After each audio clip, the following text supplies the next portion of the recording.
Man. Starting off, maybe the final arena? This dude sucks. Look at this garbage he's selling. Look at this. This is trash. That's garbage. You're worthless. And there ain't nothing in the pawnbroker, so I guess we're just going. Say hello to the cheapest and one of the shorter. Where the hell's the Paragon band? Good Carefree has it, doesn't he? Yeah. Say hello to one of the worst goddamn arena. Well, I guess in some people's perspective, this will be best. Say hello to one of the last arena episodes, debatably last, but let's be frank. Does it feel like the end of the game? Because it doesn't to me. I don't know if that's just me, but it doesn't feel like it. You feel me? Okay, he cannot afford it and he needs it the most. Okay, Patty, do you have money? Patty, do you need XP? She needs both. Huh. Well,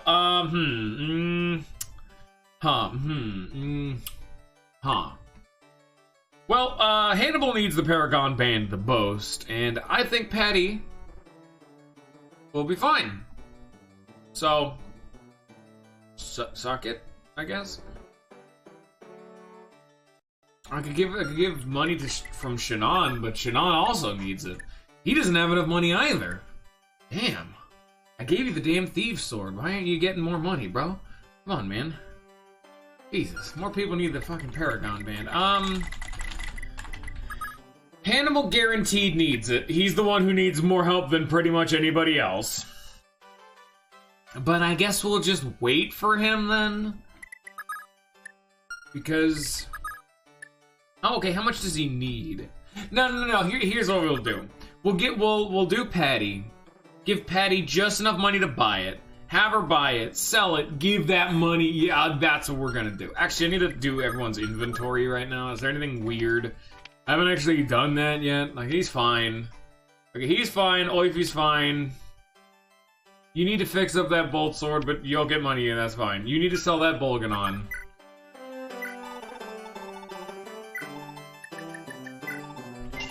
She can now buy the Paragon Band. Like, Leaf can now drop off that damned, Tornado. You can buy a Bolganon. Hello, my attention! Drop the Tornado, put that down. I know it's real good, but hey, someone else just promoted and was able to use the dang old Carefree. Hey, you want a fucking sick-ass Tornado? Hey, Ninja, you want a Tornado? Because I got Tornadoes in book format. Oh, it's Tornado time. Completely overkill, but it's Tornado time. And it gives him something other than Forsetti to just spam.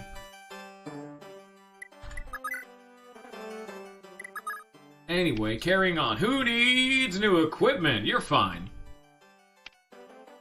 You're fine.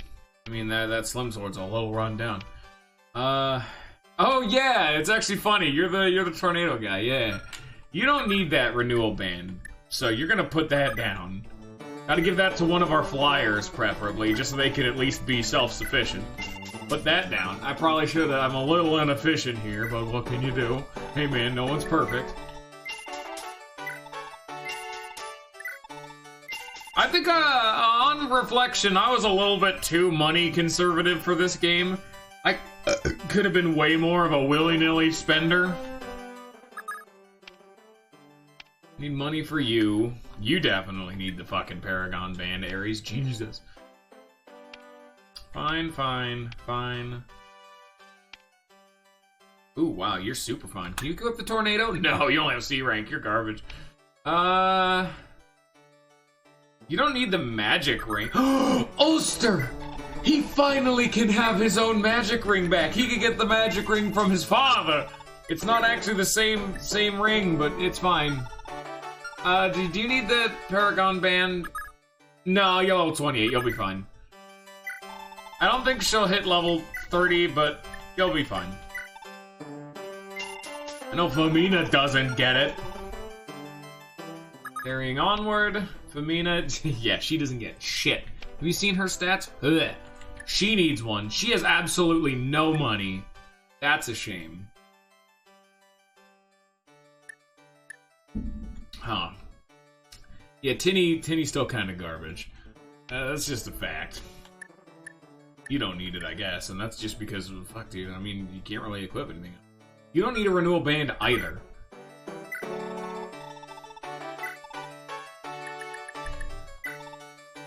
You don't feel as bad when I'm just, hey, you know that big old fancy schmancy band that, like, you got from your dead father? Hey, I'm gonna put that down. Look at all of this garbage he has in his inventory. Speed ring, return band, barrier ring, renewal band. How many of these things do I need? Put the renewal band down, give it to Femina. I guess Femina can have it. The 2 flyers need it because they're never near the team. Can you even buy it? Yes, and you don't need the Paragon band.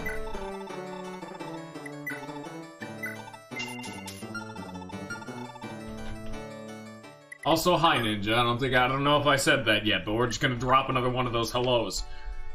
Ulster, you need the Paragon band. Fuck. Okay, so his game plan will be buy Paragon band, then get money, sell the Paragon band, use the money from the arena and selling the Paragon band to buy the magic ring. That's his game plan. He's fine. He's fine. Alright, that's everybody. I think. We just make sure. Oh yeah, I don't think that was actually everybody. Now it's everybody, okay. So we're gonna start with Patty. Patty's number 1.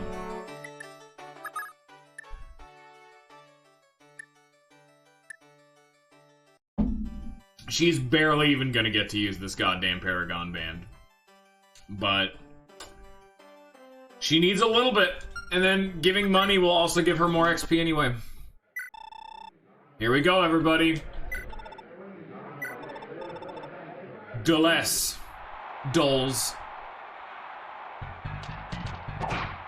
Let's see if Patty can take us all the way to the W.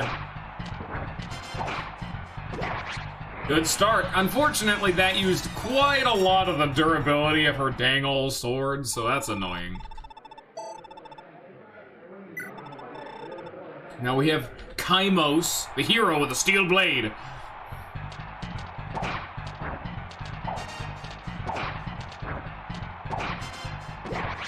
Also, I can already tell the arena, the title of this episode is not going to be conveyed properly. It was supposed to be a reference to Kirby Superstar Ultra, with like the true arena. You all thought we did the arena before Xenon and the Swordmaster.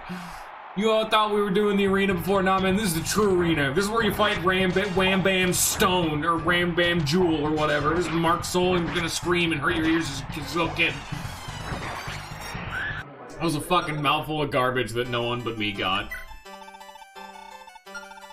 Hey, stop costing $8,800 to fix that sword, thanks.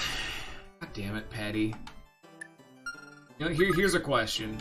Is it cheaper to buy a new one? Well, there's not even one in here, thank you. Well, I need to advance the RNG seed. You don't need it, so here you go, Femina. I guess you're next.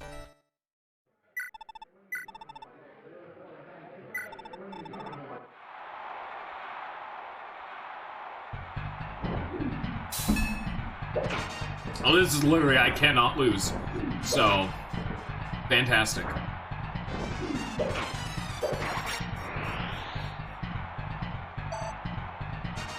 Wow. You get just no, like, XP once you get to a high enough level, don't you? You just get jack shit. Alright, Patty, I'm gonna need you to get so much money you wouldn't even dream of getting more money. There's actually a problem because I do genuinely think Patty will not get enough money to get all the way to where she needs to be. Come on, Patty! You'd think the thief would have an easier time of having money, but they're always one of the people who has one of the worst money problems. Run it back! I mean, we're gonna keep trying to run it back, it's just we gotta wait for Patty to do it, but right this time. That's what Femina's here for. We don't care about Femina. She's here just to be an RN manipulation. Like, okay, Femina's turn, now we come back to Patty. That's all Femina, that's literally all Femina does in my army anymore. Now that Altena's around here, Famina is the, oh shit, I need another flyer. Alright, go get him, I guess. Patty, why did you get quadded? This dude's using a brave fist right now, and I don't know where it's coming from. I don't know if those were in this game.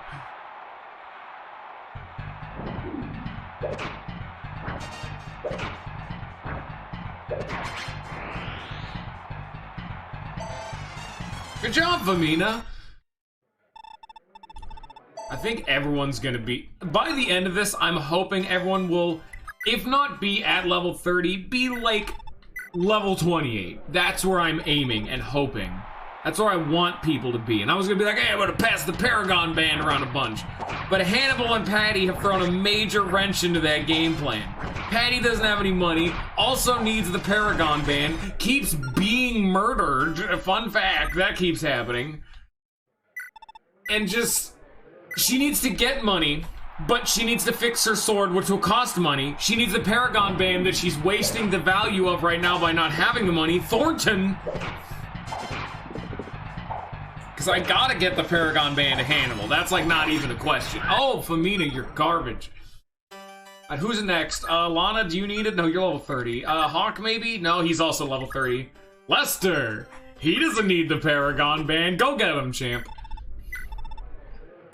You're perfect for iron manipulation.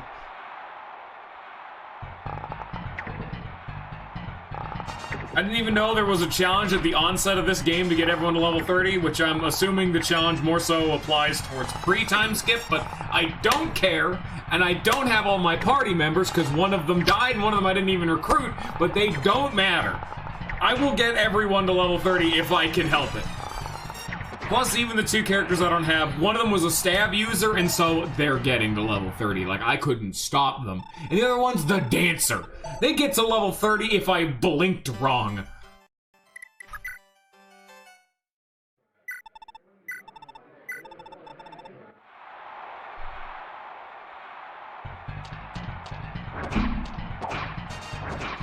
Stop that. Stop that. Patty, you useless sack of garbage. Stop getting quadded.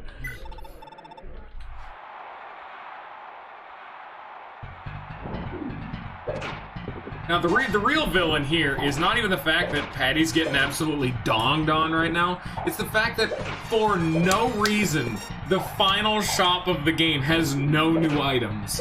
And they don't even sell swords. They sell two kinds of steel lances.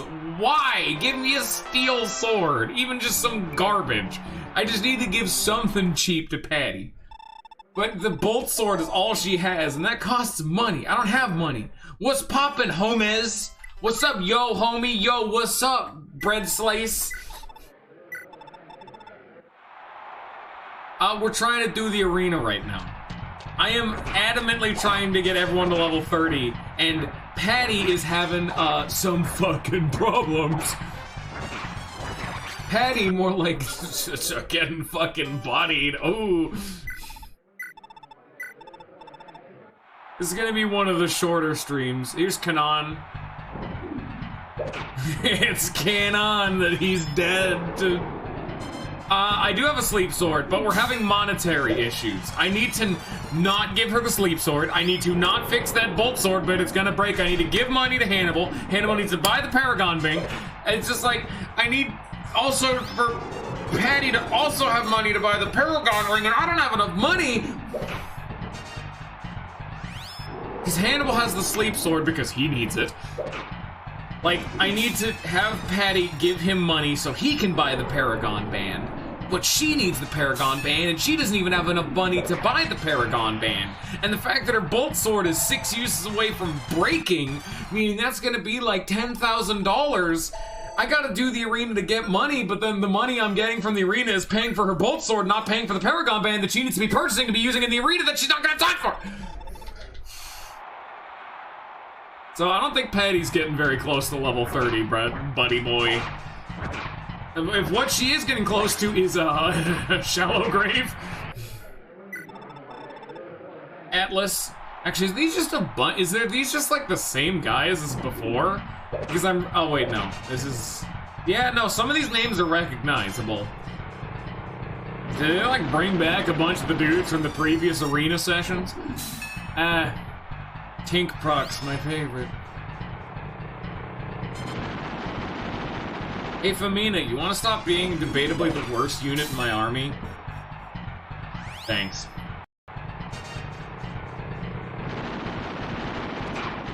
At least it's someone, because otherwise it'd be Seliph, and that's just a damn shame. I have no idea. They're called Femina, we have Hawk. Lachesis is Raquisius in this game, which I still don't know how to pronounce. I know it's definitely not the official one. Here's Zeus over here with an Earth Sword, that's cool. The final fight is fucking Zeus. That seems like a little bit of a step up, don't you think? Yeah, Femina is a terrible name, but... Dude, I literally just Googled Fire Emblem 4 translation patch, and then the top Google result, I'm like, alright, there it is, the game works. I didn't know this was such a hotly contested issue.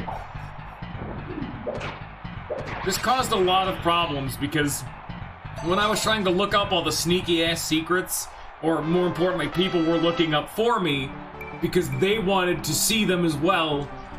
They tried to find them, but then all the names on the wiki are different and wrong.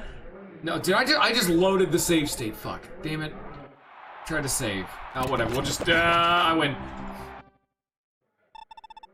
So it was a big problem because if Yoshi or Goth aren't here, they did not, like the people who know this game weren't here. So I had to rely on the ignorant masses to tell me, hey, what are all the events for this chapter? And then they'd list out like 5 events, both for all characters I don't have because they're the commoners, and the fact that all the names are wrong, so I didn't know I didn't have them. It was a really entertaining time. She's Aaron in this game. She was Aaron, not Fury, which is not a name. Fun fact. Aaron name. Fury is an emotional state or something you inflict upon a person.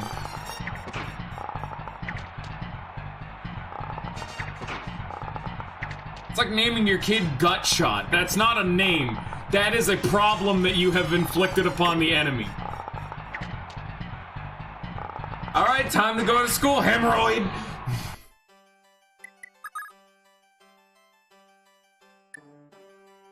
I don't give a damn. Well, oh, he just doesn't even have the fucking cash. More like 2016 BC.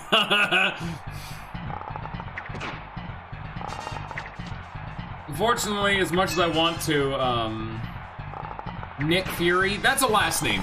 Last names always are an exception. You can, whatever the hell you want as your last name is your last name. We go by first names around here. It's not like if we were assuming that it's last names, then Sigurd and Seliph would have the same name because it's a family name.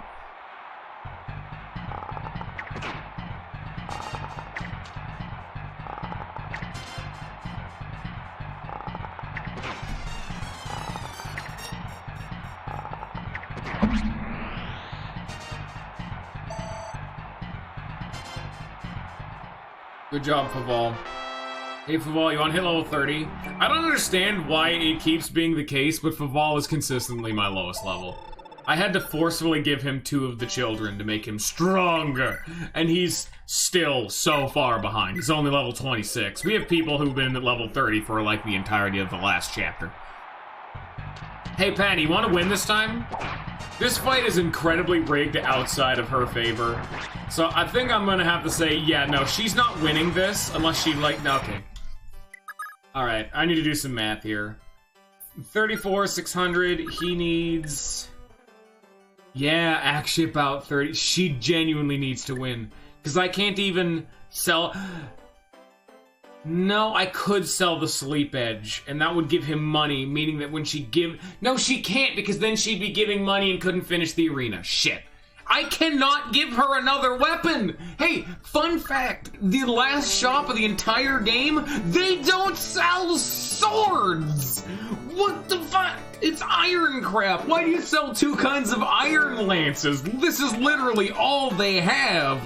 What do you mean? Give me anything. Even junker garbage. Like, hey, fun fact. Hey, what? You want to see something fun? No, we don't have anything relevant in the goddamn pawn shop either. No, this is the arena stream. We can't leave. I always like to have the arenaing in one stream, so that way people who watch this in the future could be like, I'd rather not watch 4 hours of a man scream at an RNG system.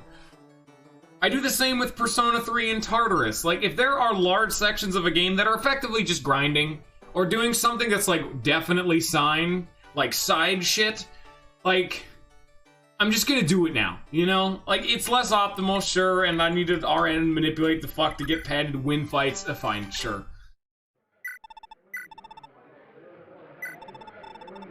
Yeah, she has 30k gold.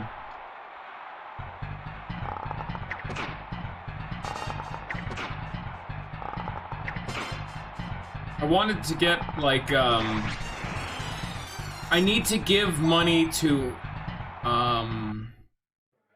Why can't she get the sleep sword? She could, but I need to get enough money to, Hannibal to get him there. So she only needs 70. Yeah, that would actually work. Because I'm just trying to think, like, I think my original game plan is just kind of fucked. Because I was going to have her do the arena a little bit, just a little bit, to get her to 40k to buy the Paragon band. She's not reaching there, so yeah, sure, fuck it, whatever. Here you go, Hannibal, waste some cash.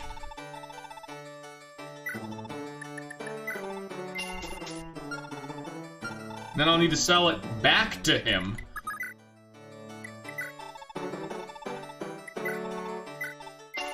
My wallet, it hurts.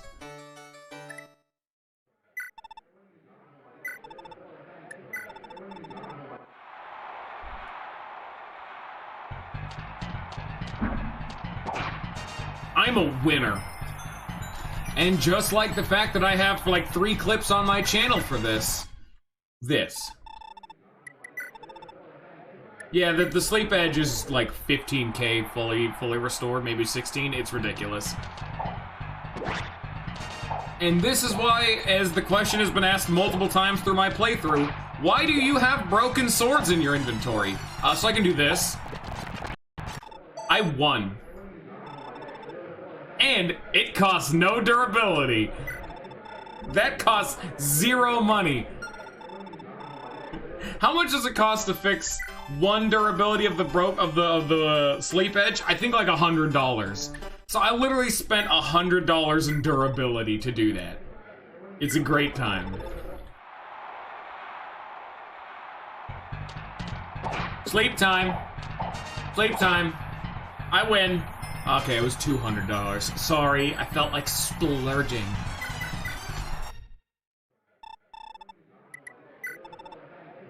Hey man, Patty's gotta get to level 30 somehow. We don't judge. We very much so judge, but we'll get there when we get there. Like, look at this. Like, oh yeah, I'll get him. Got him. Thank you, Patty. See, this is another reason why I'm having this shit be in a different episode. You think people want to see this? I mean, I do, but that's why I'm doing it in the side thing. Most people don't even like playing RPGs, so I'm just gonna do this and make it so people don't have to watch this. I'm a considerate streamer. I may be a low effort man, but I'm okay with it.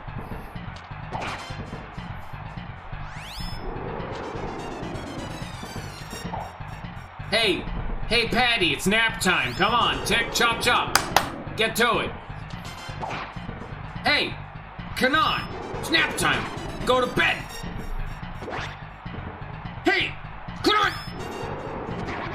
Bad game. Game's garbage. It's a bad game. How'd you guys like this? Everyone fucking go home. Stream's over. I only play good games. Actually, no, I do only play bad games. That has been... I am fighting fucking Luigi. I don't think I can do this, man. I don't think I can send Vival into this fight. For my next playthrough, I'll be doing Fire Emblem Fates Revelation route. Blind, Iron Man. And that's it. No other routes.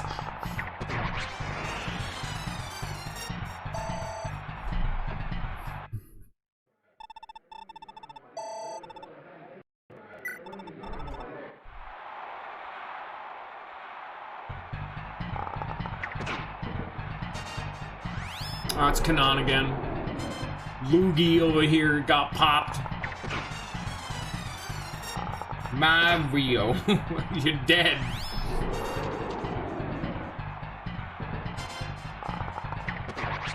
Hey!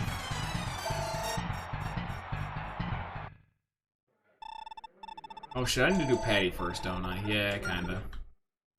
Hey, can you be level 30? You fucker. I'm level 29. I'm gonna need to baby him to get him to 30. God damn it. Same with Patty. Patty and him are gonna need to be babied. Baby garbage.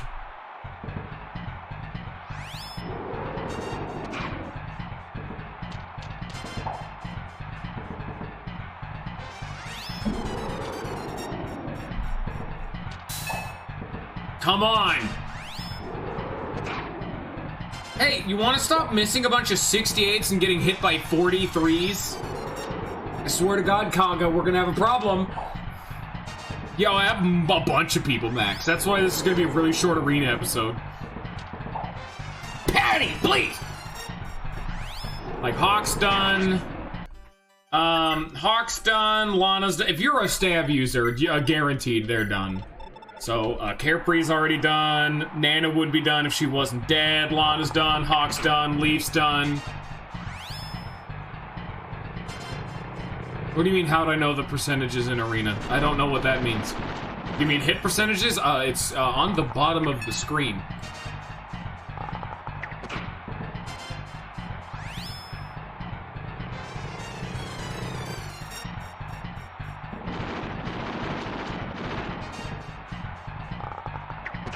Is the bottom of the stream just cut off?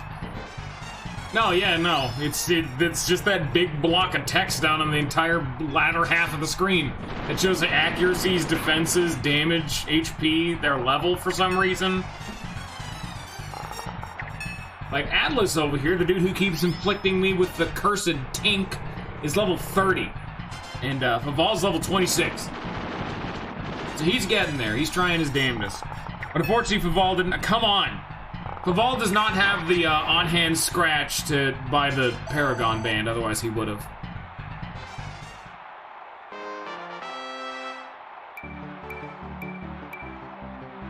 Yay.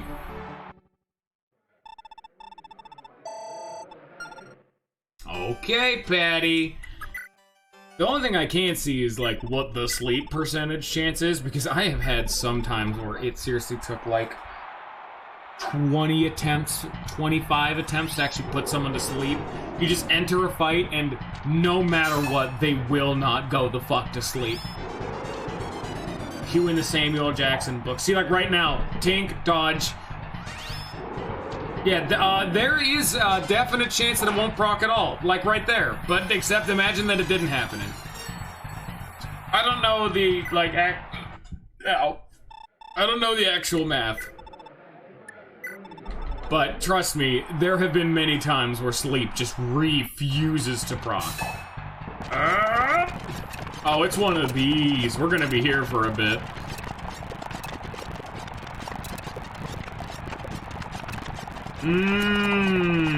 Beautiful. Hey, like, if you notice, I'm actually doing exactly enough damage to actually do 1 damage.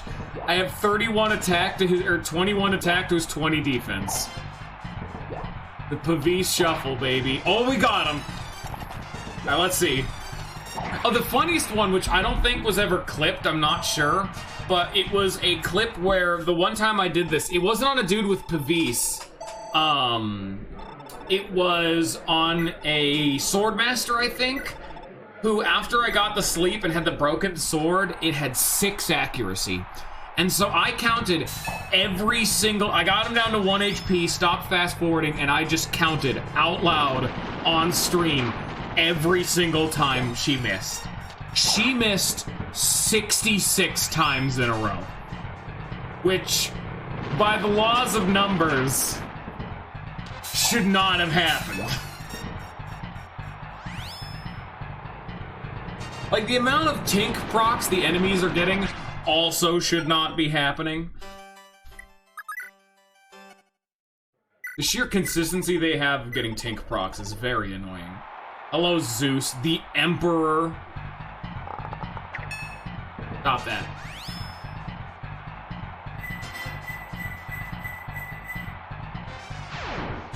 Emperor is a very cool looking class, though.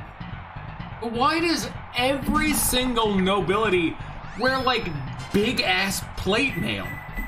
You do realize that nobles in real life were not fucking fortress knights, right? Like, that was not exactly what happened. In fact, very few people wore very heavy armor like that. A lot of people were armored, but not all of them were that thickly armored. Like, that is like a dedicated kind of thing for, like, castle defending. That's in, like, all of these games. I don't know where it's coming from. Hey, Faval, you have twice his accuracy, please.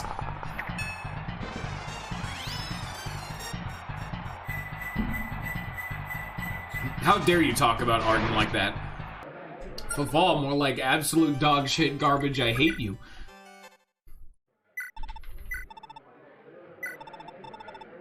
Yeah, that is Zeus. I don't think I could fuck with him.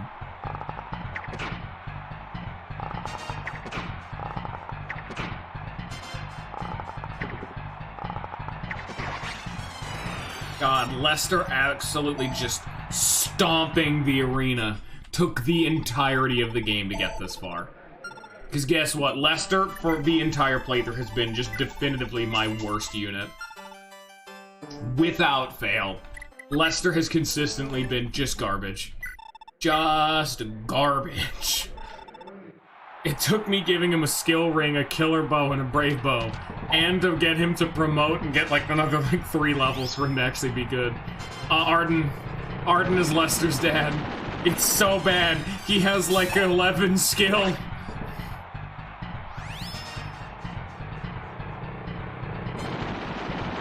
Lester is so bad. We have had multiple streams of just Lester the Bester, where the entire stream's main theme is we start the arena with Lester, we end the arena still attempting to have Lester get his one fight. As every single other person has done one fight, we go back to Lester to try him again. Oh shit. Lester loses. We go to the other person, have them win another fight, go back to Lester. Repeatedly. Over and over and over and over again. And there were multiple times where he could not win the arena. At all. Fuck you, Atlas. How dare you hold up the planet or whatever it is you do. You're dead now. I'm a winner. You guys ever want to see what a winner looks like? It's called that.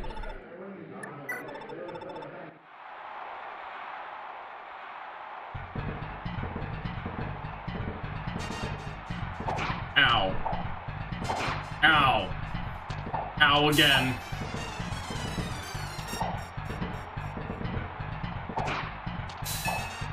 God, I hate Pavis so much.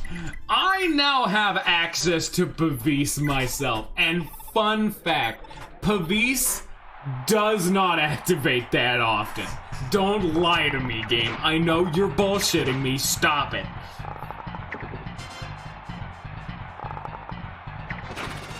Ow! That doesn't feel good. Ow again! Also doesn't feel good. He got 2 of those. You see what I mean about Lester being garbage? He has a skill ring and only has 17 skill. Like, he has 12 skill base. His skill is atrocious. And he's literally 1 level away from being the best he can possibly be, like no one ever was. Alright, fuck you. Now I have a killer bow. Suck my ass. That's right, boy. Get out of here.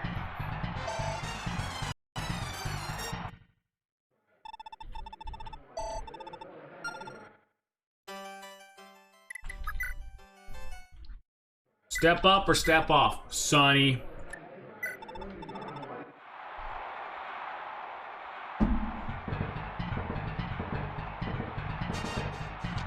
Like, the only parentage I distinctly... Like, there's a few parentages I still distinctly remember. Like Patty, I only know as Beowulf because of the bolt sword.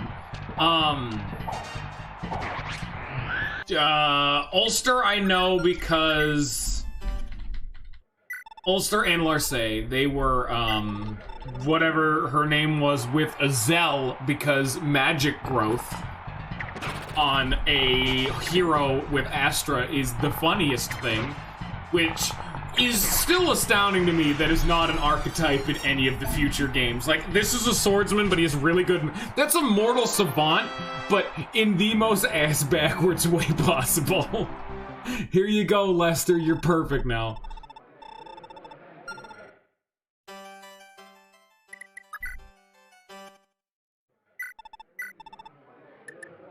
I mean, she should have... Oh, wait, maybe not. I keep thinking that her mother was Aquasis, but no, that was Beowulf and... Who did Beowulf fuck? I don't know. God, I barely even remember half my cast from the time skip. Like, let's try to name every single character pre-time skip. There was Finn, Quan, Ethlin, Sigurd, Sword Bitch, I forget her name. There was Azel, Du, Raquasis, Madir, Arden, Claude, Tinny, no, not Tinny, what was her name? Tailchew, that was it. Aaron, Jamka, I don't remember him because he died, that was funny. Alec and Noish, Beowulf.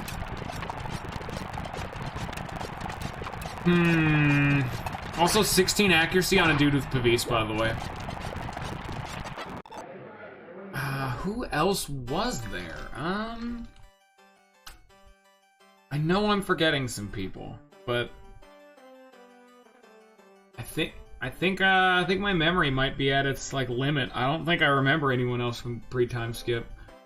Wait, now who was the fucking archer? Wasn't there another archer? Bridget! There was Bridget, yeah, the fuck sword bitch. I remember her. Okay, you sell the sword. We're gonna drop this. We're gonna fix your sword. Then you're gonna give your money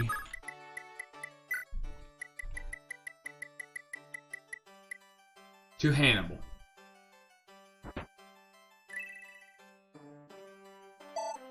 Okay, there you go, Patty. We need to get her just over a level and a half. Now you're gonna use that money you just got to rebuy the Paragon Band and be $200 short of getting the Sleep Edge. Because, trust me, he's gonna need it. I'm trying to think if there's any other characters pre-time skip that, like... There was Lex! How did I forget Lex, the dude who had the stupid Brave Axe?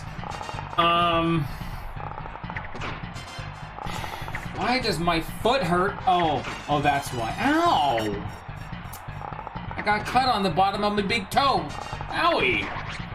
I don't know how that happened, but there it goes. It hurts. That's what that is. That's called pain.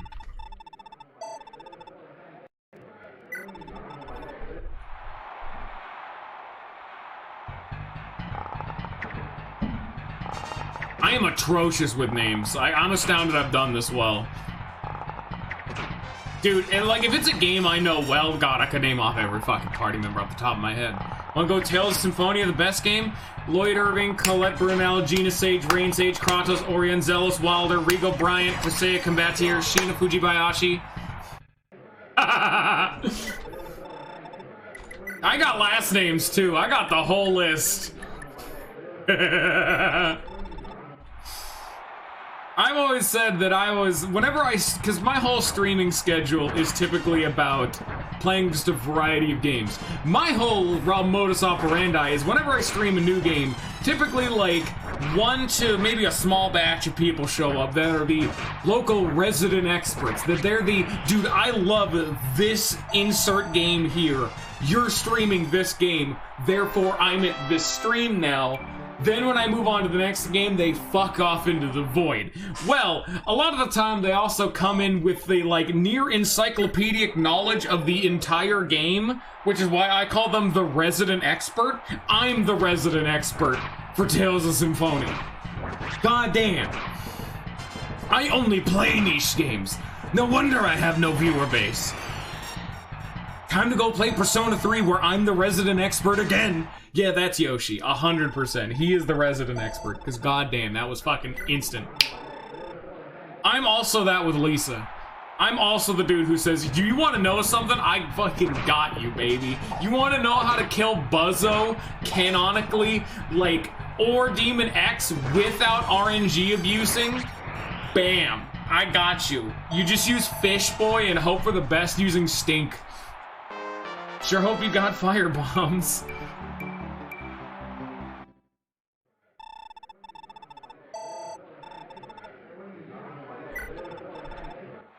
A few of them I've managed to keep saddled around somehow, inexplicably. Take Lollifan over there. He stuck around long enough to regret that decision immensely. And now he's a mod, so clearly he has made a bad decision. He got roped in here without his consent. All backseat game, all I did. This is why I don't ever watch other streams, which is the weirdest thing for a streamer to admit, but I don't watch Twitch ever, at all, ever. So a lot of the time, the whole growing a viewer base thing and being that guy is never me. Because trust me, I have a tendency to backseat game like a motherfucker even though I try to turn that setting off. It's default and I don't know how to factory reset myself. And if I do, it will just get worse. This is me after suppressing it. Good job, Hannibal. You're level 28 now. Please keep up the trend.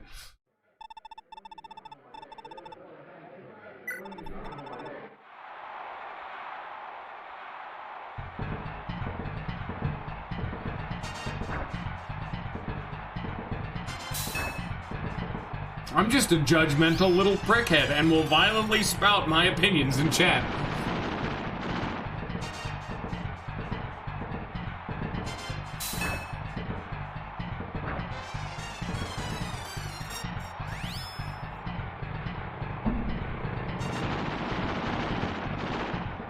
God, that's such a fucking, like...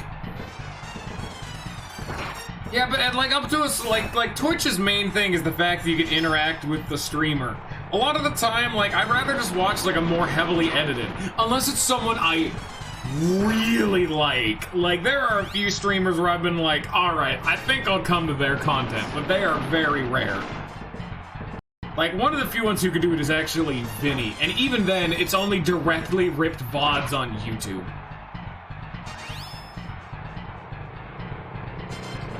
At least you didn't have my problem where I would go into the combo menu, see the combos like, okay, wah-wah. Go into the command, like, start the encounter and go, what the fuck was my combo again? Yikes. Okay, I need something that is better at killing.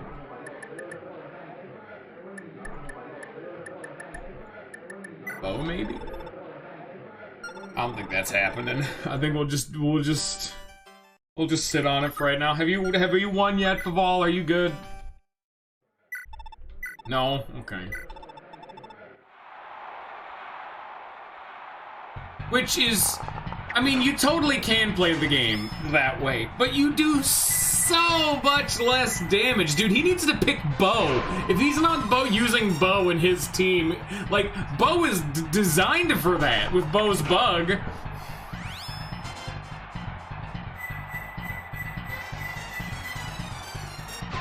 Come on, Faval, why are you getting hit by 34s?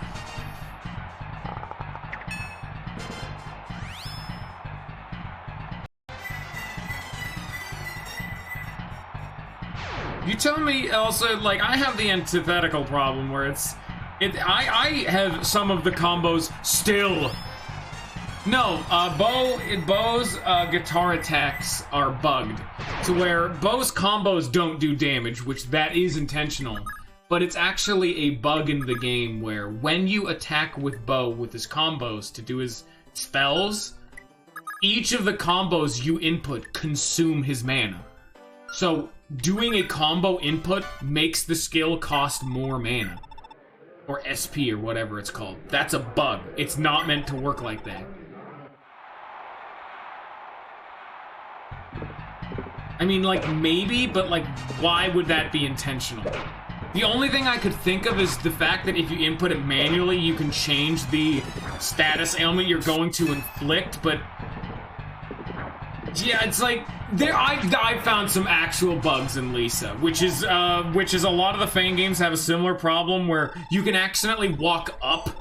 Because it's an RPG Maker game and not designed to actually be 2D, there are some situations where you can walk up or down that aren't, like, on a rope or something, and you just walk on the background.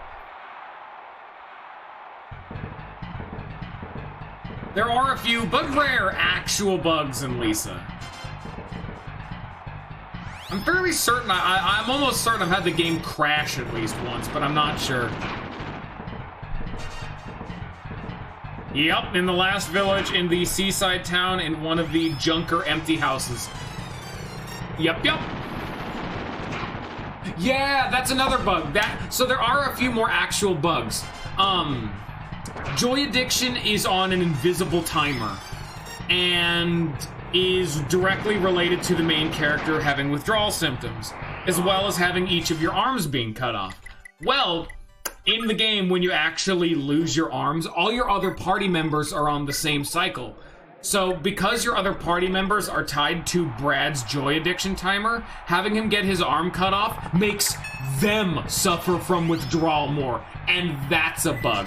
There's also 6 characters in the game who are supposed to have joy addiction, but the code is bugged and they can't ever suffer from withdrawal. I know one of them is Birdie, which makes him a little bit worse, but still really fucking good. And one of them is, like, I think Tiger Man, who makes an already objectively kind of bad unit even worse. I have only ever played one playthrough where I've actually used Joy. Dude, Birdie is already... Birdie is, like, hilarious because his joy withdrawal is the same symptoms as everyone else, so he does less damage. He doesn't have he doesn't have the, like, accuracy down problem. Like, Birdie's joy, like the difficulty mod I did with my one playthrough, which might even be on YouTube. I don't know. Go fucking check my YouTube. Subscribe down and, like, subscribe to my Twitch. Give me your money. The difficulty mod I was using to make the game harder also fixed those kind of problems, and Birdie was still godly. Like, whenever I was doing one of the challenge runs, yeah, that's one of the mods I used that fixed all the bugs. It also added a harder difficulty. I'm honestly gonna go to my YouTube channel to see. I'm almost certain that was one of the few playthroughs that wasn't a first main playthrough that I still put on YouTube. Let me go see. No, that's off. Where is it, you little shithead? Lisa. No, I did not. Shit. Is it gone? It might be gone.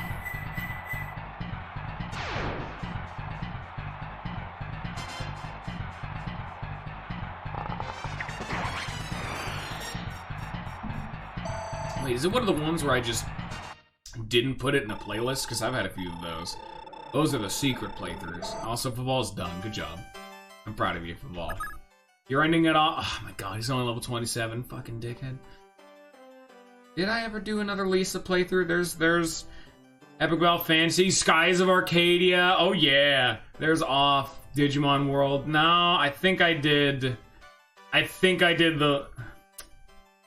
I have done a few times. It's typically rare to upload multiple playthroughs of the same game. I did it for Epic Battle Fantasy when it got the content update. I did it for... I'm going to do it for Lisa the Pointless when it gets updated. I did it for Paper Mario Master Quest. And I think that's it. Yeah, just use the U-Fell. Faval is piss easy. That's why he was one of the I don't give a shit about him, just use him kind of guys. Here, buy the fucking sleep sword, dude.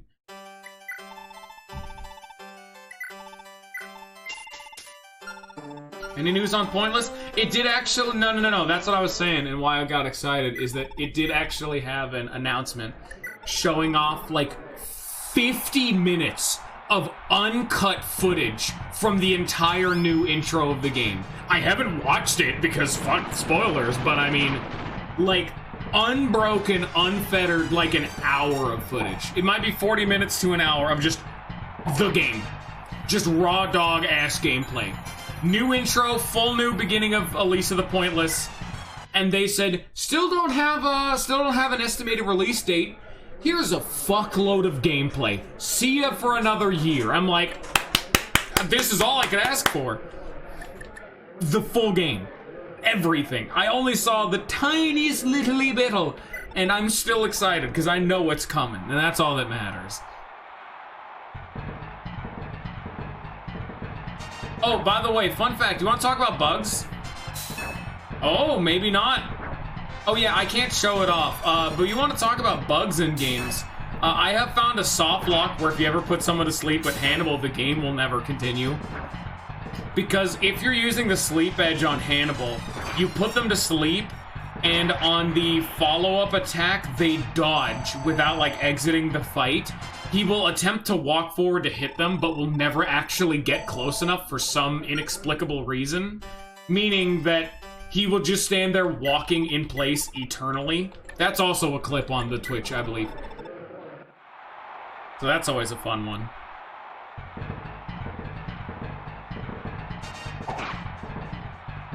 Nap time. Here. You want to see it? There you go.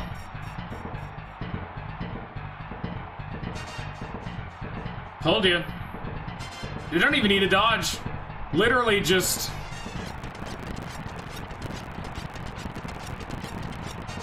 What the fuck did I tell you, man? You have to back out. I have to be mashing the back button. Oh shit, he might be doubling right now. Okay, I need a hard low to say.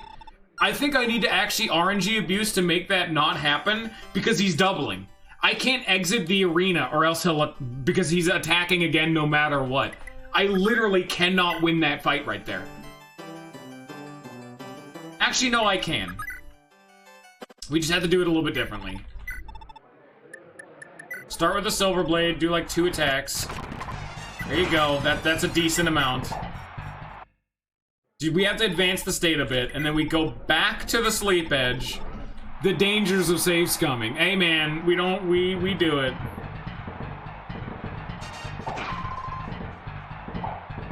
God damn it, Hannibal. Alright, fine, fuck it. We'll just do Finn. See, that's the thing. I'm only using the save state in situations that you could hard save the game, with the exception of I've moved Patty, and I literally don't care. See, I'm always a strong advocate for, oh yeah, you can use save states and speed up the game as long as you're not doing anything the game doesn't already inherently allow.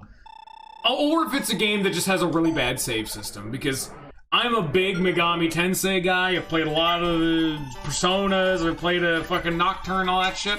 Oh, I'm dropping save states anywhere the hell I damn well please. Fuck you, game. I don't give a shit. That's garbage.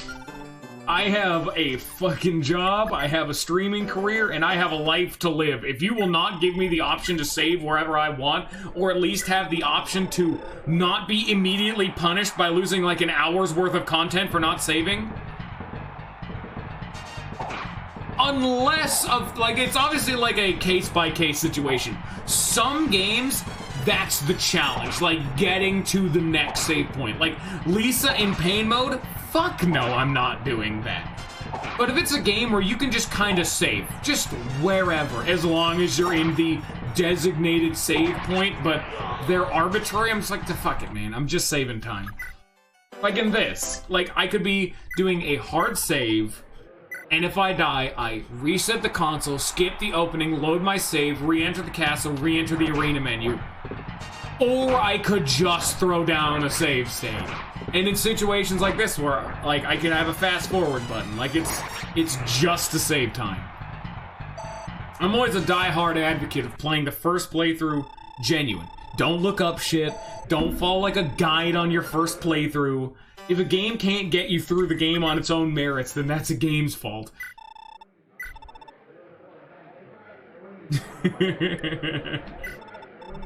And sometimes, yes, it gives you power to deal with bullshit.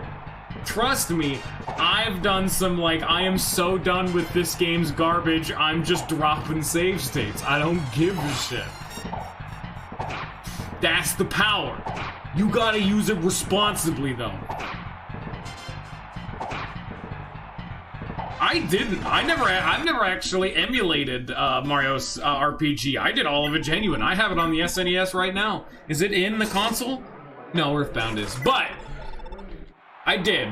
I had that bitch on an actual SNES in the flesh. Save scum responsibly, kids.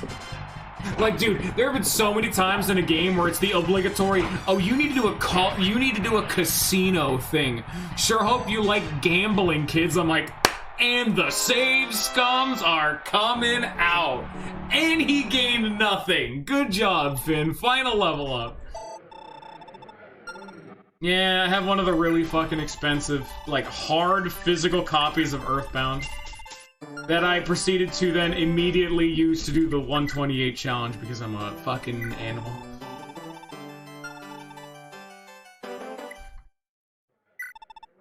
Dude, I didn't even know Earthbound was rare. We literally bought it when it came out level of long ago. We've just had it that long. My brother's been around for a little bit longer than I have, and he was there, so I'm like, yeah, alright. I mean, I was there, but I was a fucking super baby man, and so that I don't think I had the capabilities to purchase a video game. Earthbound is one of those games that even if you don't like it, it's good to see the experience. It's like a Chrono Trigger kind of game where you kind of need to at least experience it. It's one of the foundational games. Yeah, like, so many people I've seen say, I love Earthbound, but I hate playing it. You know, like, it's one of those games you experience. Except nobody dislikes Chrono Trigger. Yeah, that's fair. Yeah. That's why it's always good, it's always nice to have a really strong story or like a... Like experiencing a game is completely different than playing it.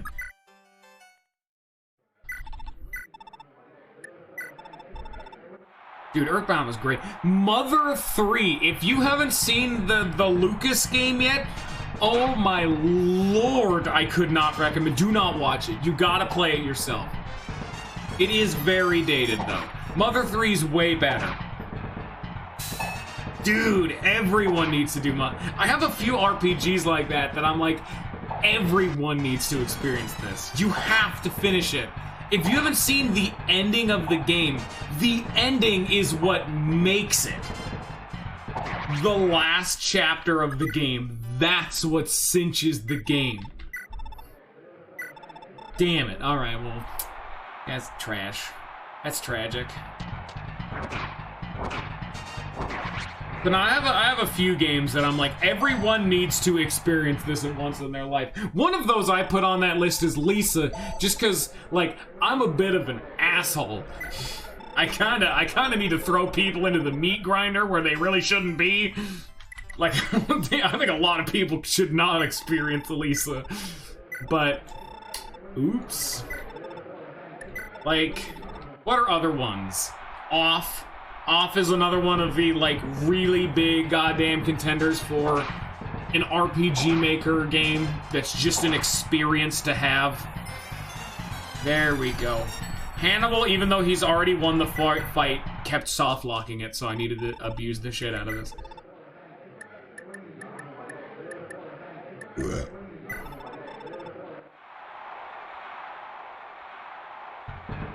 Dude, I streamed Lisa to a bunch of my viewer base from outside of the game.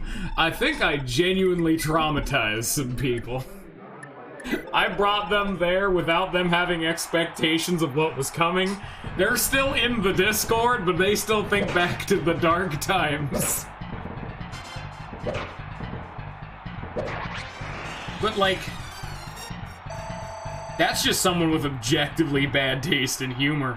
Lisa is a fucking funny game. Even if the jokes don't land, the sense and baseline comedic timing the game has is phenomenal. Okay, well, you know the problem with him. We don't need to talk about it anymore. You know what's wrong with that guy. You've already said enough.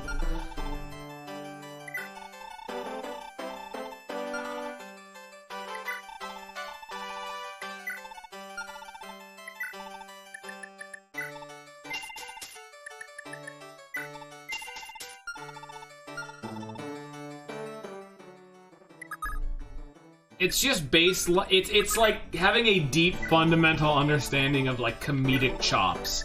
That's what's important. Is you got the Scoogilis. Like Earthbound's another game that did it absolutely phenomenally. Like, it's an echo chamber. Yeah, no, that's just what it is. It's why the fact that me and you have a tendency to agree on a lot of things. We were in an echo chamber right now. It's a very small one. It's just two dudes shooting the shit in the middle of their living room, but this is an echo chamber right now. Then again, I've had the echo chamber have an inverse effect. You want to know a game that I absolutely fucking shat on? Golden Sun. Dude, I was absolutely... Oh my god. Talking about the concept that I had of the resident expert. When I was going through Golden Sun, I had so many people... Golden Sun 1 and 2. I had people come and saying, dude, I love Golden Sun. Golden Sun's one of my favorites. And I'm like, dude... why do you like this game? And then they would get mad and leave. Golden Sun is one of the only playthroughs where I got so fucking upset. Golden Sun I started saving. Just save stating and fast forwarding genuinely. Because I just fucking hated it. Okay, hate's a strong word. Like, it's like, alright, I guess. Like, me and Golden Sun have a really interesting relationship because the only thing that got me to finish Golden Sun was how bad its story was. Like, I didn't hate it either. I considered Golden Sun one of the most boring RPGs I've ever played. Like, for me, the most important thing a game has to be is fun in some regard. Sometimes it's the story that's fun to experience. Sometimes it's the gameplay. That's why people like Mario. That's why people like dating sims and visual novels. Like, I get that. And I like those parts of the games. Golden Sun's gameplay was very repetitive, but serviceable. But its story... and oh my god, I'm talking about combat. Its gameplay was soul-crushingly boring. Like... I had to put Golden Sun down for like a few months. Just so, like, Golden Sun is what I would consider one of the most mediocre games I've ever seen.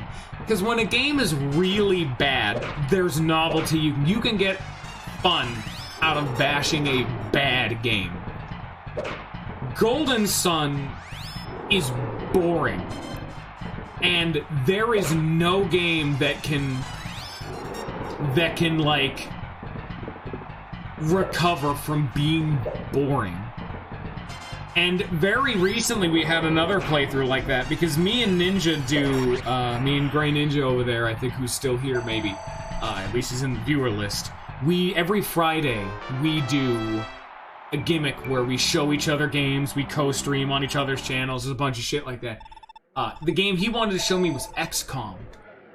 I got so bored at that game. That was the next game I had that I was like, I'm bored out of my fucking gourd over here, dude. I don't get it. It's not for me, man.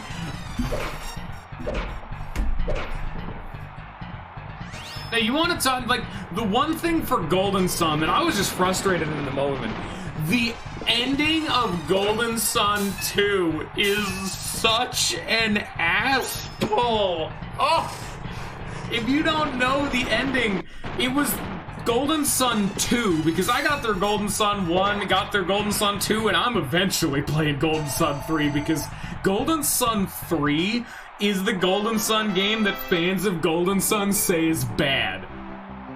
In the Golden Sun plotline, I'm using them as similar examples, Ninja. XCOM was way better than Golden Sun. I will say that. I'm just using it as an example. But Golden Sun's plot is that in the first game, you are told, hey, don't light the fucking lighthouses, or else the world will end. Alchemy will be unleashed upon the planet, and people will use that power to end the fucking world. And that's fine, Ninja. And so the whole point of the first game is there are these two dudes, they've kidnapped your friends, they've attempted to kill you, and they've taken like 3 of the stars that are like 3 of the 4 stars that are needed to light each of the lighthouses. You go through it and you kick their ass. Then you see that the people they've kidnapped is one of your party members' brother and your like female friend from the start of the game, as well as some random townie chick. At the end of the first game, it is implied that all of them are dead, because at the very end of the game, the brother who was kidnapped started siding with them. Same thing with your friend.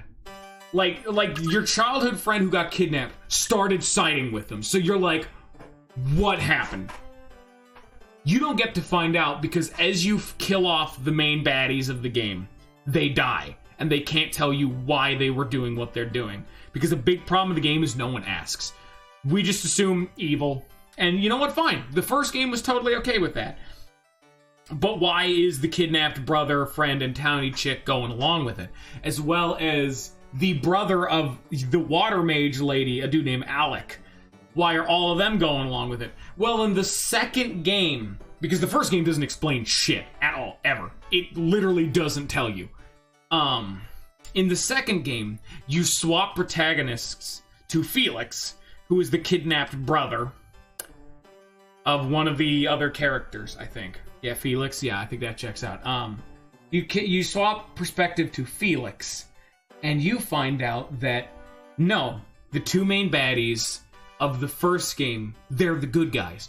Because apparently the world is dying.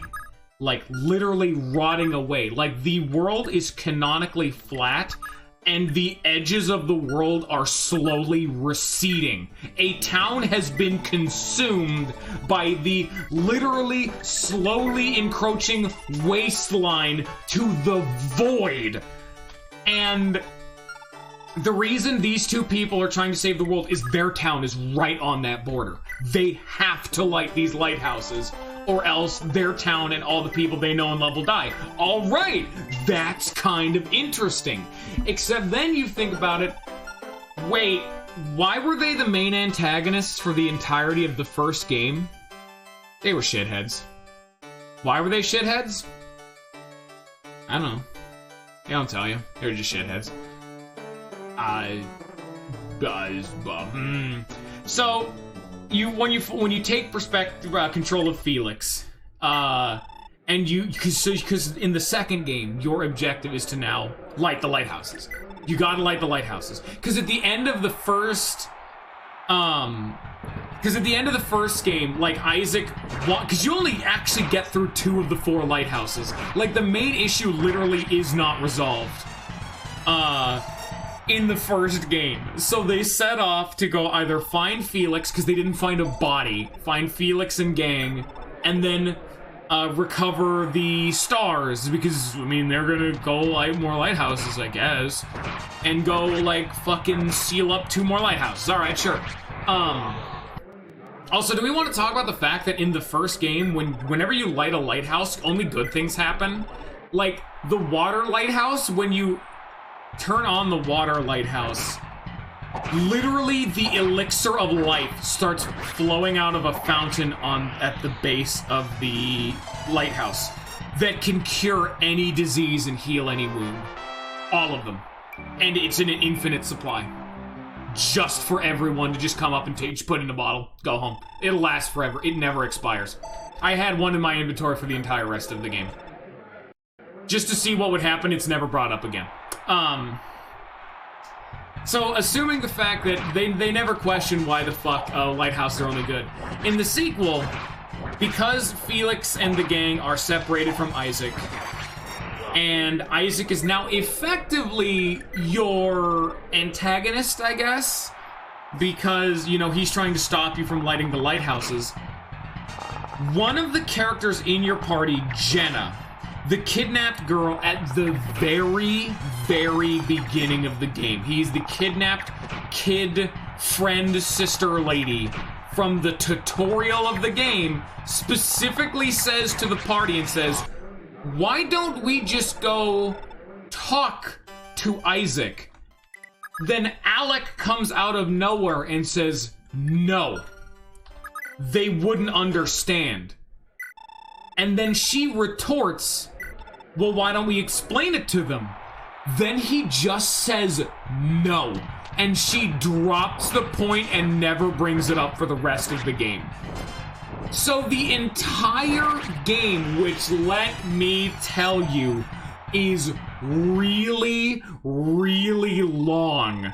And nothing of value is accomplished for 5/6 of the game. And no, that's not even an exaggeration.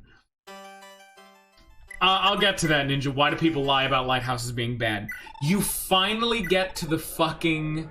You're just about to get to the third lighthouse. You are near the end of the game, and you're just now getting to the third lighthouse. The entire main objective of the game, you're only just now getting there.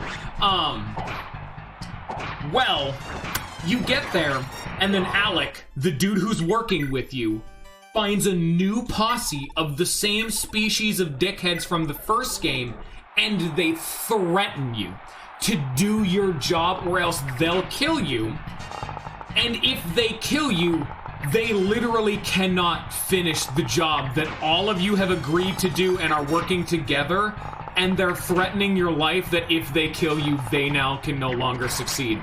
Anyway, you get to the third lighthouse, and Alec and his fucking posse of dickheads are now trying to murder Isaac and the gang. So you fight your own teammates to the death. By the way, they're dragons now, don't worry about it. Also, the dickheads from the first game are also dragons, don't worry about it. You kill them, and then you talk to Isaac. You are literally in front of the final dungeon of the game, the fourth lighthouse, and Isaac goes, why didn't you just tell us? I swear at that moment I was gonna tear my fucking hair out. Good lord, there is so much of this game I'm skipping, by the way. I'm literally jumping from the intro to the game to the ending, and it doesn't feel like I missed anything. Oh, I probably could. I don't have editing software, though, unfortunately. Well, you team up with Isaac. This is the first time in the game you get more party members. You get your entire party from the first game again. It's super cool situation where you can actually completely tag your party out, which is what I did. I benched the main character, Felix, and replaced him with Isaac and everyone from the first game because I liked them more.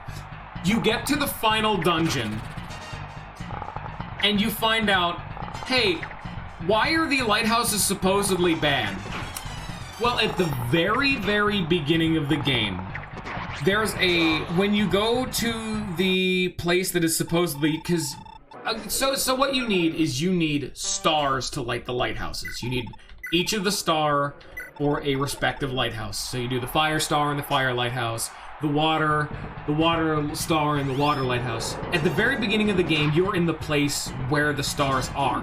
And there is a big floating rock eyeball called like the Great Seer. And he says, no, you cannot let them light the lighthouses. You never see him again for the entire rest of the game. You get to the top of the fourth lighthouse. So the beginning tutorial introduction of Golden Sun 1, he appears again, as the final dude in the sequel. He shows up and said, "You guys have a good point, but I don't trust humanity with alchemy. So I'm gonna need all of you to die." And then he summons every single character's parents, turns them into a god dragon, and then they suplex you from space until you die. Then, when you kill the dragon that is also your parents, that, oops, it didn't actually kill them, and then, oops, that dude wasn't actually evil, he was just testing you,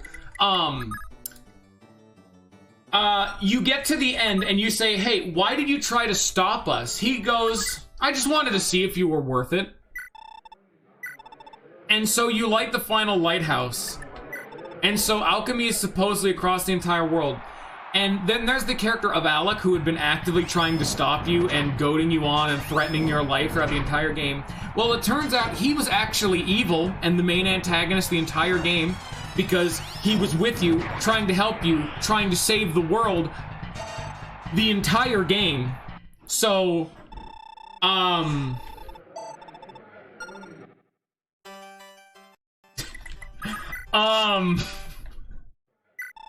I guess he's evil, by the way. And he wanted to light the lighthouses, because when you light all the lighthouses, all 4 of them shoot a beam to the center of the world, and that creates the golden sun. And if you stand where the golden sun forms, you supposedly get infinite godlike power to rule the world. Literally pulled out of your ass during the end credits sequence, by the way. He gets this power, and then when he tries to use it, the big fucking eyeball shows up again and says, "Hey, Alec, you're a dickhead," and throws him into the earth, sealing him for all time. That's Golden Sun. Literally, credits just start rolling. Did you miss any important plot details? Because guess what? Everything I just covered was maybe an hour of content. You want to know how long these playthroughs were? Like 50 hours long across both of them. You want to know what the game is very bad at doing? Explaining its fucking plots. You might ask me, why did I bring up certain characters? Why was Alec just evil? It's a good question, my dude. Oh god, Golden Sun. Fucking... It's, yeah, no, literally just for no reason. Like, the main, like, crux of the game is that they just don't ever fucking talk to each other. It's so bad. And it was the main thing drawing me through that game, is I was like, there is no fucking way this game's plot is this bad. You can gradually see through my streaming session of Golden Sun my fucking descent into frustration and madness. You want to know another really cool thing about the Golden Sun games is they have the Earthbound style inventory system where you have a main bag, but each of your party members only have like 15 inventory slots, which is like the 4 pieces of equipment. So actually I think it's actually 12 pieces of inventory or equipment slots. You have like your pieces of equipment, your healing items. You need to have them in your inventory. During the time... Oh dude, Golden Sun 1 was just boring. Golden Sun 2 took it off the fucking rails, dude. Throughout the game, you have synergy, which is psychic powers. You know how I never brought that up during the entire plot recap? Yeah, that says a lot. You're fucking magic. And a whole gimmick of the game is that you have that big hand, you know, like a Smash Bros and whatnot. You can summon the big hand and move shit. It's really cool. Well, that's called synergy. And to do certain things in the overworld, you need to know a certain synergy. Some of it's elemental based, like, oh, you need to know how to fucking make plants grow. Or, oh, you need to know how to, like, summon cutting winds. Okay, sure, fine, whatever. That's magic. Did you know that picking up a rock with your big fucking hand, that's illegal? The only way you can learn to do that action is to go through an entire side dungeon. and to equip a permanently in your inventory for the rest of the game Synergy Stone, which teaches you an out-of-combat, only useful in scripted sequences, synergy. That synergy lets you pick up a rope from far away and tie a knot. Now you have a rope bridge.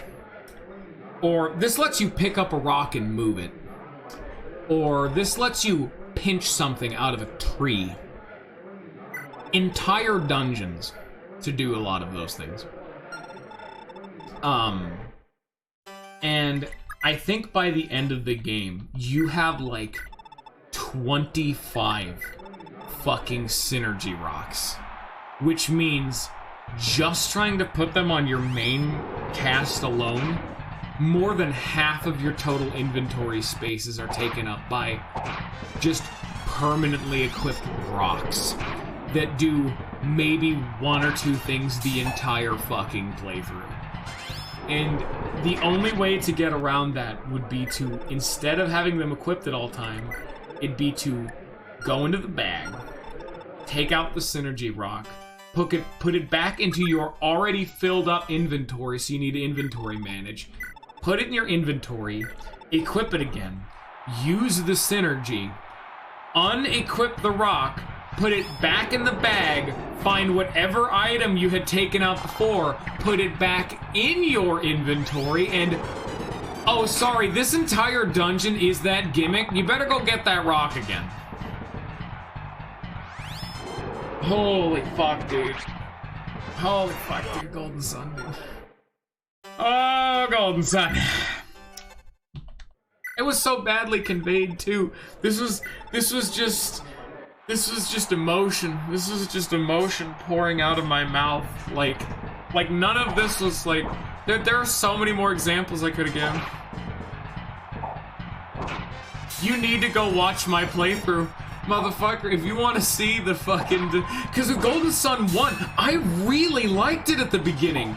Cool puzzle segments, a weird, like, moving grid overworld system. Like, oh, that's kind of neat. The gameplay and combat was snappy yet fun.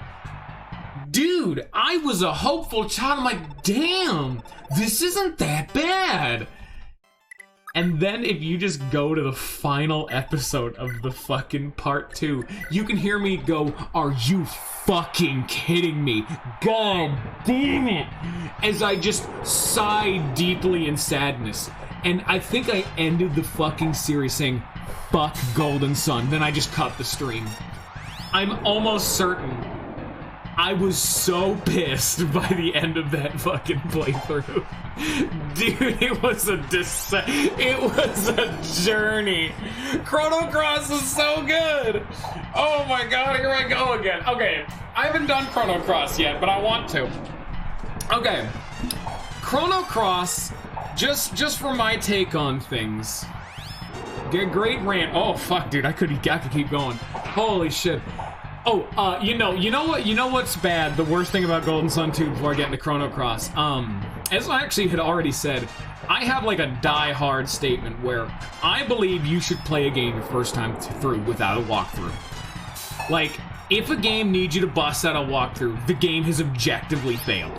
Like, that, I feel that's pretty damn ironclad. Like, you should kind of play the first playthrough, get it raw, experience the game that the designers intended. I feel that's important. That's a good thing for a game to strive for, is to have that good, great first impression. Golden Sun 2, I started the game with a walkthrough. And with a walkthrough, I was... Sometimes you do have to use walkthroughs for old RPGs, and that does get held against them. That's why the few RPGs that don't need it, I feel, hold up better. Like, no, trust me, I've gone back to play some of them. Some of them are just fucked. Like, Earthbound I got stuck on as a kid. When I went back to play Earthbound a few years ago for the first time in quite a while, I flew through it. Part of it's me. Some parts I got a little confused on, but Chrono Trigger doesn't need one. Earthbound you can get a little stuck on, but that one's a little bit more obtuse. You just need to talk to villagers. That one's not too bad. Ah, fuck, I want to talk about another game. You want to talk about another, like, one of my favorite games of all time? It was very similar to this, an SNES genre-defining RPG that was never released outside of Japan, that no one outside of its die-hard fan base has ever played. And unlike this game, is not part of a larger franchise, is a game called Live a Live. That game I can barely even talk about with how much I love it. I played it just sending Ninja and Lollifant over here in fucking blind. Live a Live was so goddamn good.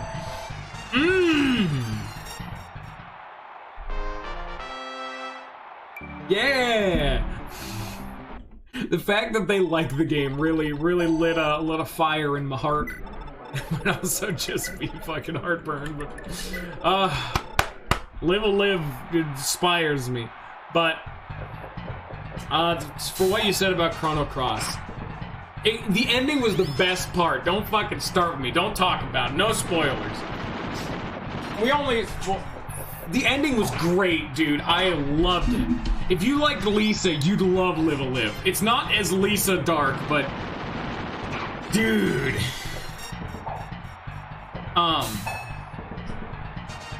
Anyway, Chrono Cross. See, my relationship, yes, I have played Chrono Cross. I love Chrono Cross. Chrono Cross and me, I have a very loving relationship with that. I played it once when I was really young. Like, I could only tell you the biggest shit about that game. But I hold that game so deeply in my heart. I like Chrono Trigger more. But Chrono Cross was one of the first ever PS2, like 3D RPGs I had ever played. It does have very serious flaws. But I think a lot of people who've seen the game, like when you see that it is a sequel to Chrono Trigger, like I think a lot of people when they see Chrono Cross, they think Chrono Trigger 2. Chrono Trigger was an 11 out of 10. Chrono Cross is like a 7 out of 10. It's a great game. But going down like 4 points in the like completely arbitrary scale seems like such a downgrade that I feel to a lot of people. It's absolutely amazing. It is a great game. It's not perfect, it's not flawless, and it's not for everyone, but Chrono Cross is great. I'd recommend it to anyone. But Chrono Trigger is one of the greatest games made of all time. It's no Chrono Trigger, but on its own, Chrono Cross is a great game. Yeah, there's definitely some weird things with Chrono Cross, but I loved it. Oh, I loved it.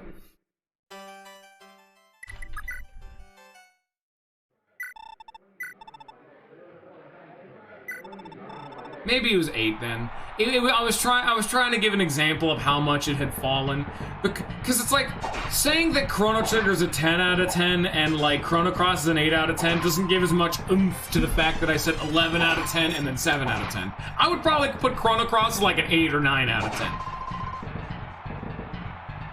No, the reason you meme that 3 out of 10 is the greatest game ever time is because I put fucking Sword and Shield at a 5 out of 10 was incredibly boring, which is also where I put Golden Sun.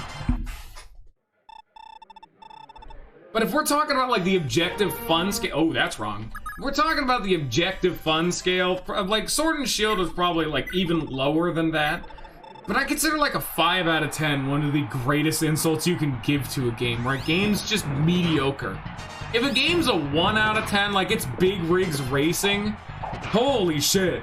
I actually did not too long ago, back in like, just out of high school, I think, a few years back. It was 2016, 2017, something like that. I tried to get through it, didn't get too far into Chrono Cross, I actually got stuck. I didn't get too far. I was loving it the whole fucking way through. Oh, dude, it was a ride. I got stuck. I literally couldn't figure out how to progress.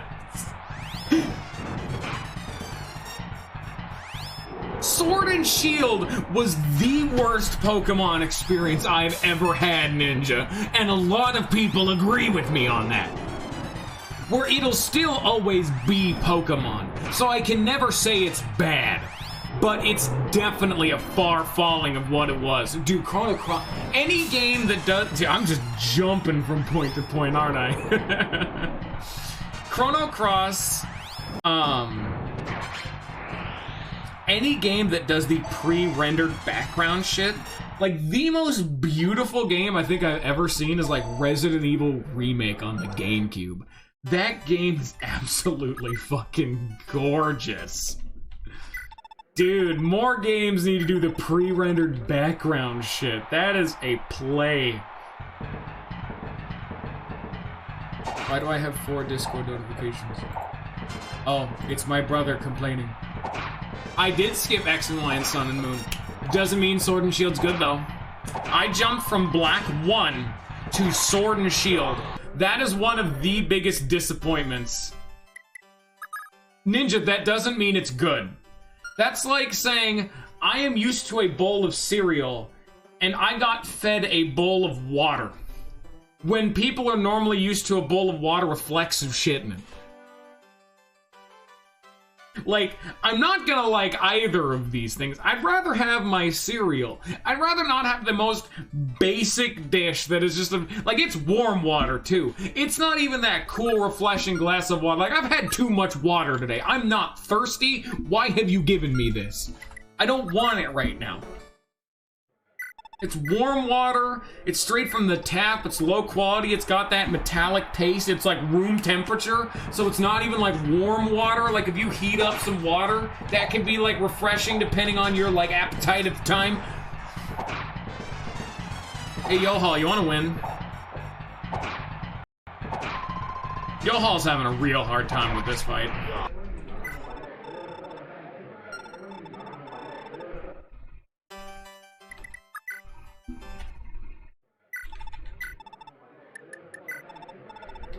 Like, I gave him a Brave X. He just kind of can't cut it, you know? I can't even give him a Sleep Sword.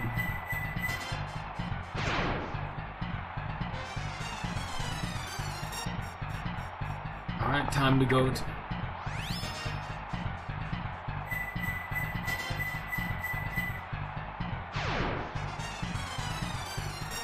Yeah. Yo-Hall has never been great. I literally grabbed Yo-Hall because I was like, dude, a fighter! I didn't have a fighter pre-time skip. I think the other dude might have been better. Wasn't he on a horse? At least there's some utility there. Yeah, I might need to bench Yo-Hall. I just don't think he's doing it. And then I go back to check my having streamed games list to find another game to talk about. Here's a list of every single game on my YouTube channel. Paper Mario Pro Mode and Paper Mario Master Quest are Paper Mario mods that make the game incredibly... Ooh, that's wrong. That make the game incredibly difficult, like you're playing Lunatic Plus mode for a game not designed for it. They're incredibly well done, and I think everyone should try them if you like the Paper Mario or Mario RPG combat system. Absolutely phenomenal, and there's a reason why I have streamed so much Paper Mario. My YouTube should be on my Twitch profile. There's also a link to the description, or the description. There's also a link to the Discord. Hey, want to get updates? You could.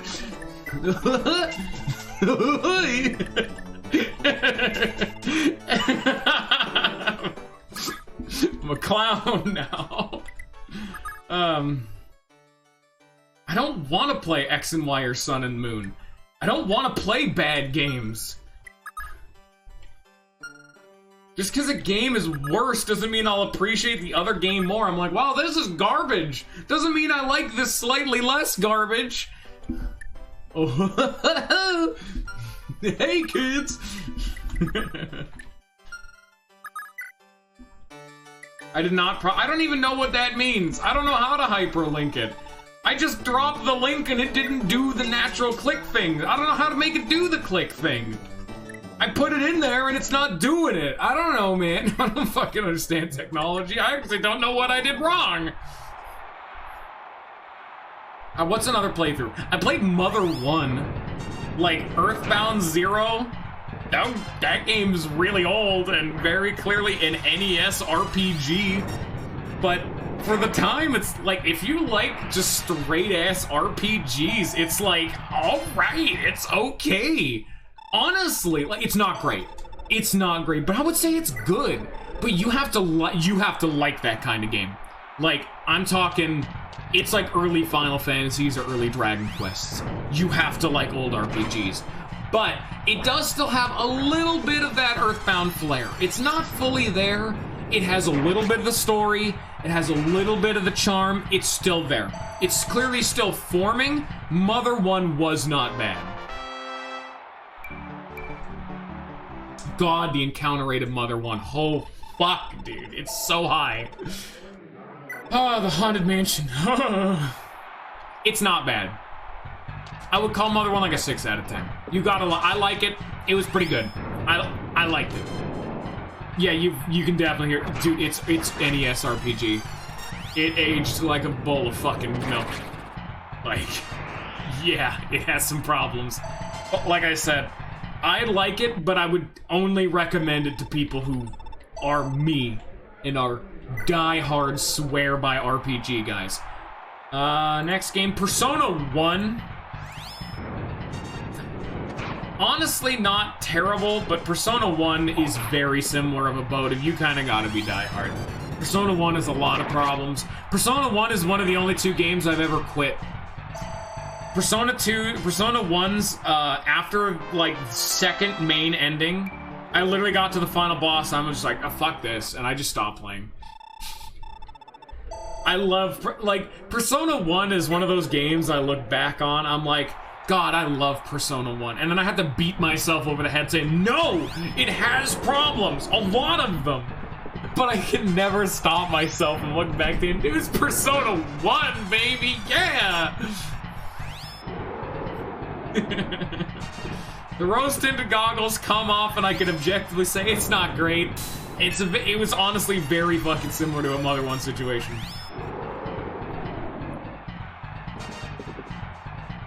Dude, I'm doing a stream of Persona 3. That's also on YouTube. Persona 3 is... I can never really... I have one game that is definitively my favorite game of all time, which is Tales of Symphonia. But every other game that I could say is one of my favorite all time are all contesting that spot. Thousand Year Door, Rogue Galaxy, Lisa, Persona 3. Off the top of my head. Mario Kart 7, weirdly enough. Like, we want to do a non-RPG? Mario Kart 7 is one of my favorite games of all time. Which weird segue, I know. I haven't streamed it though, but I like racing games, man. I just like racing games too. We don't talk about that part. I would like, wholeheartedly, I cannot you liked Lisa. You would fucking adore Persona 3. But it has problems. Namely Tartarus. And if you play any version that isn't portable, you cannot directly control your party members in combat. Yikes.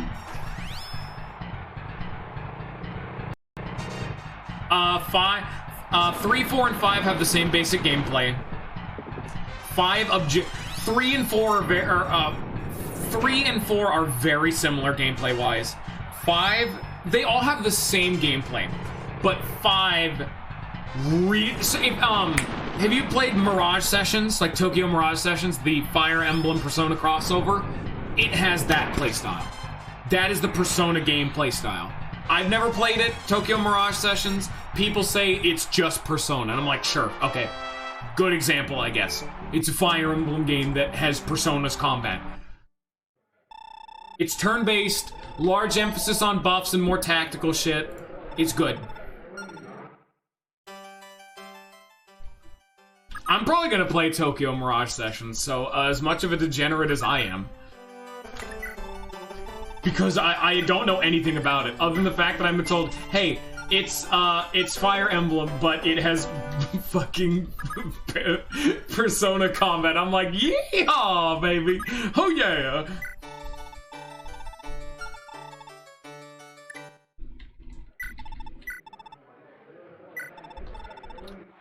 carrying on with the going through every game I've streamed. Lisa the hopeful, Lisa the pointless. I feel we've talked about them. Now that's a weird one. Epic Battle Fantasy 1 through 5. So those games were actually Flash games on Newgrounds and Armor Games, Congregate, all those, the Epic Battle Fantasy series. If you're older, you might have seen them if you were around the Flash game era. They were some of the finest, completely free, Flash-based RPGs. And I just decided one day, dude, Newgrounds, they were on there. Matt likes swords. He made content. He had a bunch of Flash animations in games, like Bullet Heaven, and a bunch of other stuff. But Epic Battle Fantasy 3 was like... So 1 and 2 are like combat simulators, and 3 was like a full RPG. He just made them for free on Flash. And then Epic Battle Fantasy 4 came out, and that was like an actual game. That was on Steam. You could buy it. I'm like, he's actually still making games? What the fuck?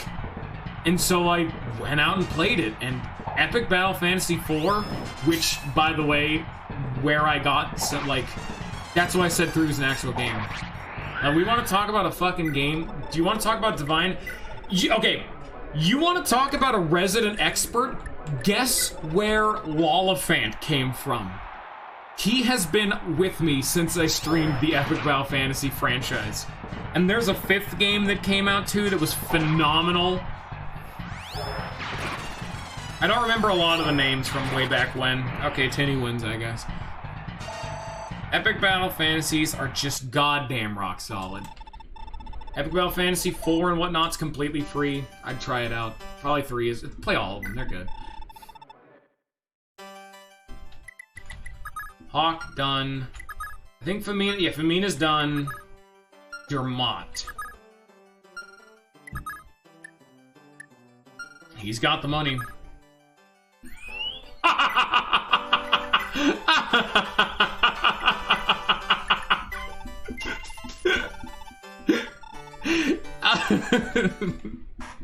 I can't say you're wrong. I remember seeing a shitload of those. He's not wrong. You know what? There you go. It's Newgrounds, alright. Oh yeah, there was some weird shit on there. Those are the early games, the early days of the internet, baby. You just didn't know what the fuck you were gonna find.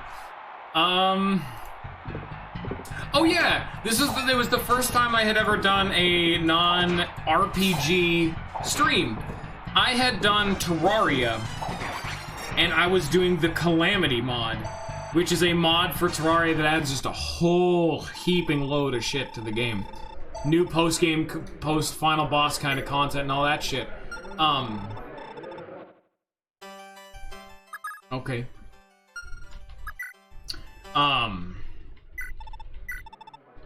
But what was it? What the fuck game was I talking about? Oh yeah, Terraria Calamity mod. When I was doing Terraria Calamity mod, I also decided to, not only was I doing a mod, but Terraria is like an action 2D side-scroller platformer kind of game. And the whole gimmick of the game is you have to actually dodge shit. And instead of doing that, I decided to do a self-imposed challenge where I decided to beat as much as I could every single boss in the game, anchoring myself to the ground. Like, can I get enough defense? Can I do enough damage? Can I regenerate enough health to just face tank a boss? To just eat damage? And it was at least an interesting playthrough. It was one of the worst ones I've ever done, but I got really, really goddamn far. What's Terraria? Good question. That's all that matters. It was at least... Honestly, I don't want to tell you, because that was one of my most shameful streams, because Dermot, why? Dermot, look at your stats and tell me you just got a 0 level up. We want to talk about it. And then the next thing I did was Pokemon Crystal Clear. Look at these stats. How are you getting a no level up? The next thing I had done was Pokemon Crystal Clear, which was a ROM hack, actually, not even a mod, for Pokemon Crystal that let you take the entire game and turned it into free roam. It took Pokemon Crystal and let you just go wherever you wanted. It removed all the HM barriers and anything that would require you to have gym badges or plot progression and just let you walk wherever you wanted. As well as the fact that you could start in either Kanto or Johto. Or maybe it was Sinnoh. Maybe it was Hoenn. Who knows? I don't remember. But it was the first 2 generations. You could start in either of them. And the entire game scaled in level every time you beat a gym leader. So you could literally just have the entire team you wanted and whatever you needed. It was super cool. And the whole gimmick of that playthrough was not only was I playing it blind, but I was having each member of chat pick one Pokemon, and whatever they picked was a Pokemon I had to use. Was an absolute fucking nightmare of a playthrough, and was another one of the ones that was really goddamn, there was the other playthrough I'm not too proud of, because it got super boring. We just had multiple streams by the end of it that were just grinding. It got boring after a while. But I do like Pokemon Crystal. I'd recommend it. Then we have Epic Battle Fantasy V. I've already talked about them. Good level up there, Mont. Sure glad you didn't cap any other stats, you dickhead. I did an Earthbound randomizer, because I'm always the kind of person who like to do something fun with my games. There is an online actual-ass randomizer for the game. But me being a willy-livered bitch, decided to, instead of going full big dick style and randomizing the entire game, I only randomized more sensible things that you could actually control, like player models, level ups, and whatnot, stuff that you could actually control. It was incredibly insane and really stupid, but it was fun. Honestly, if I would have done it again, because it was effectively just Earthbound at that point, like, I barely did anything to it. Stadium gang hype, let's go. Stadium had the best goddamn... Okay, I guess you just win now, Larce. Did you get crit on that Brave Sword? Because why would you otherwise would she have just crit right there?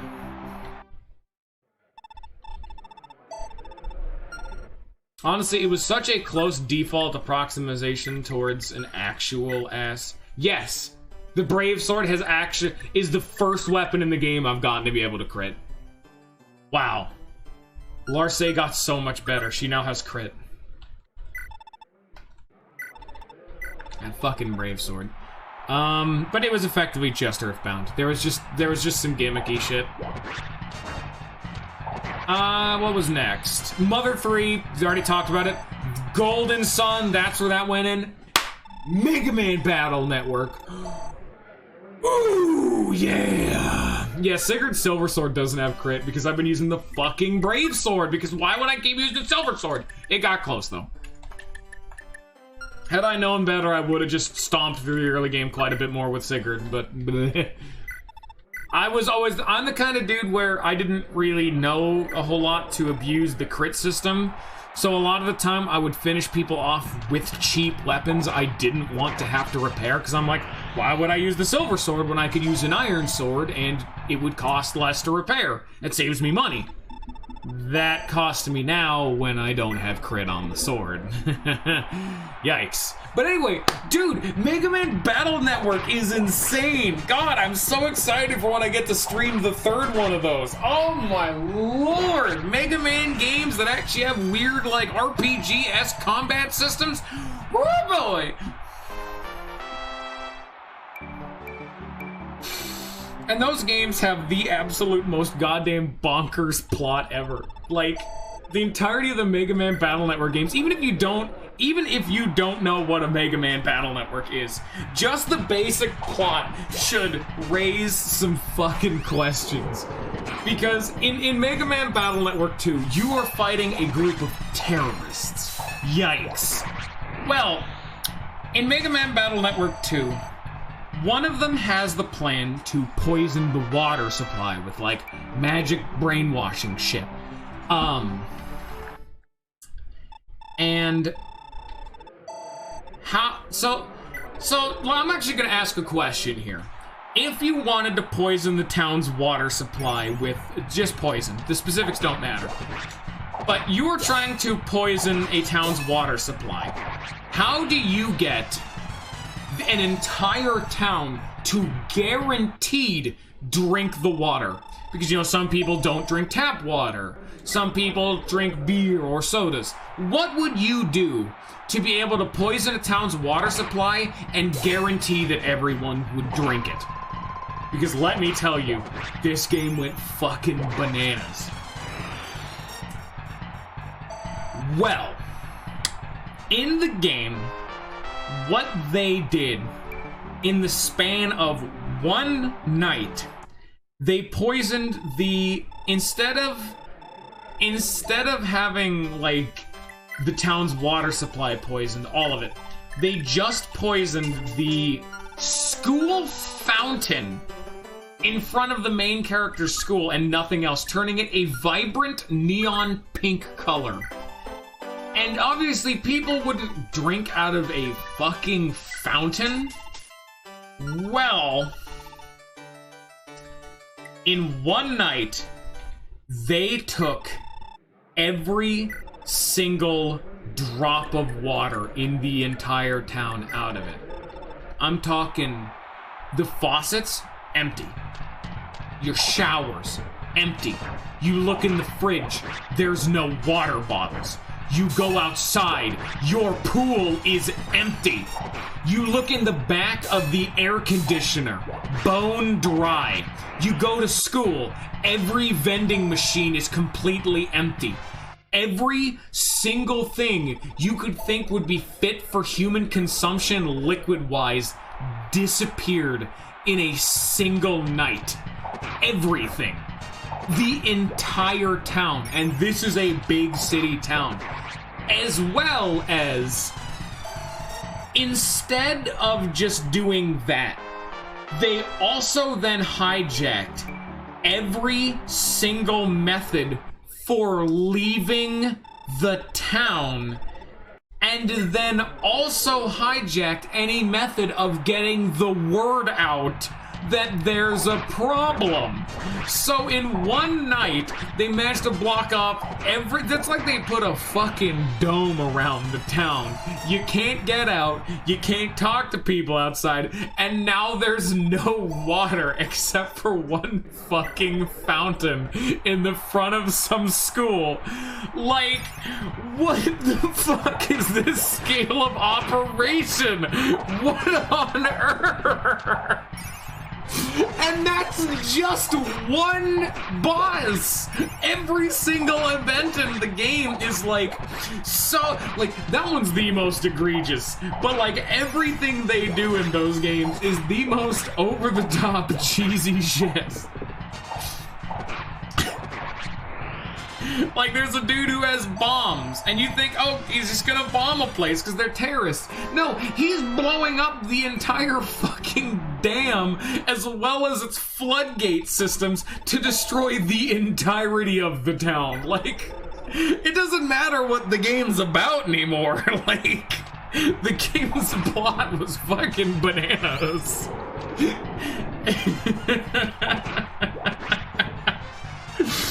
Oh my lord, that's the one thing I remember about all of it. The other thing I remember about Mega Man Battle Network is like the terrorist thing and the fact that the fucking Mega Man and Lan are like psychically connected, and if Mega Man ever dies, so does Lan. It's just some weird shit.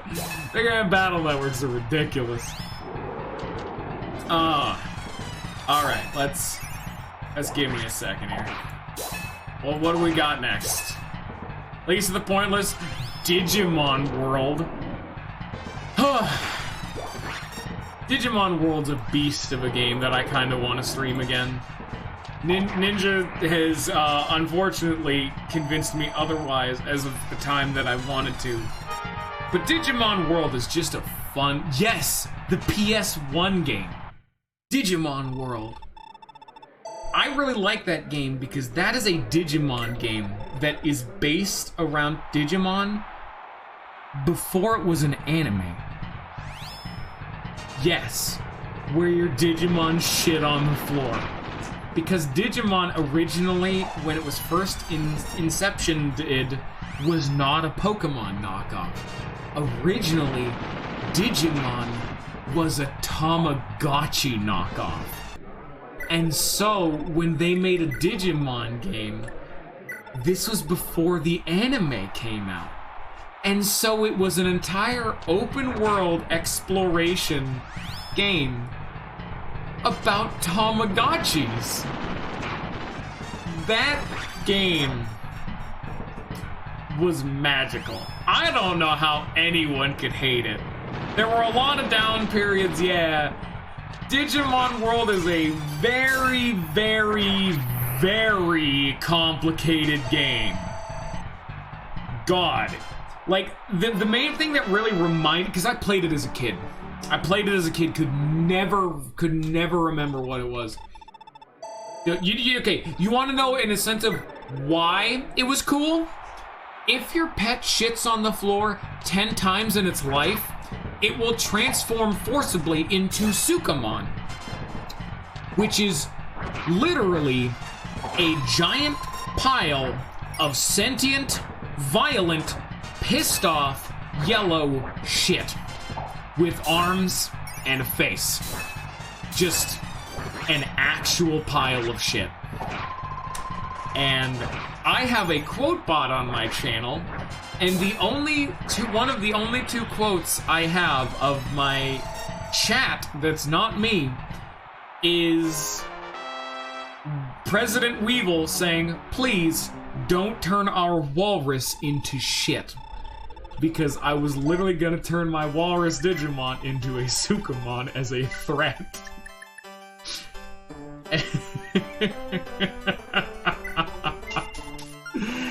God, I love Digimon World so much. That was a good game. That was a really good game. Oh yeah.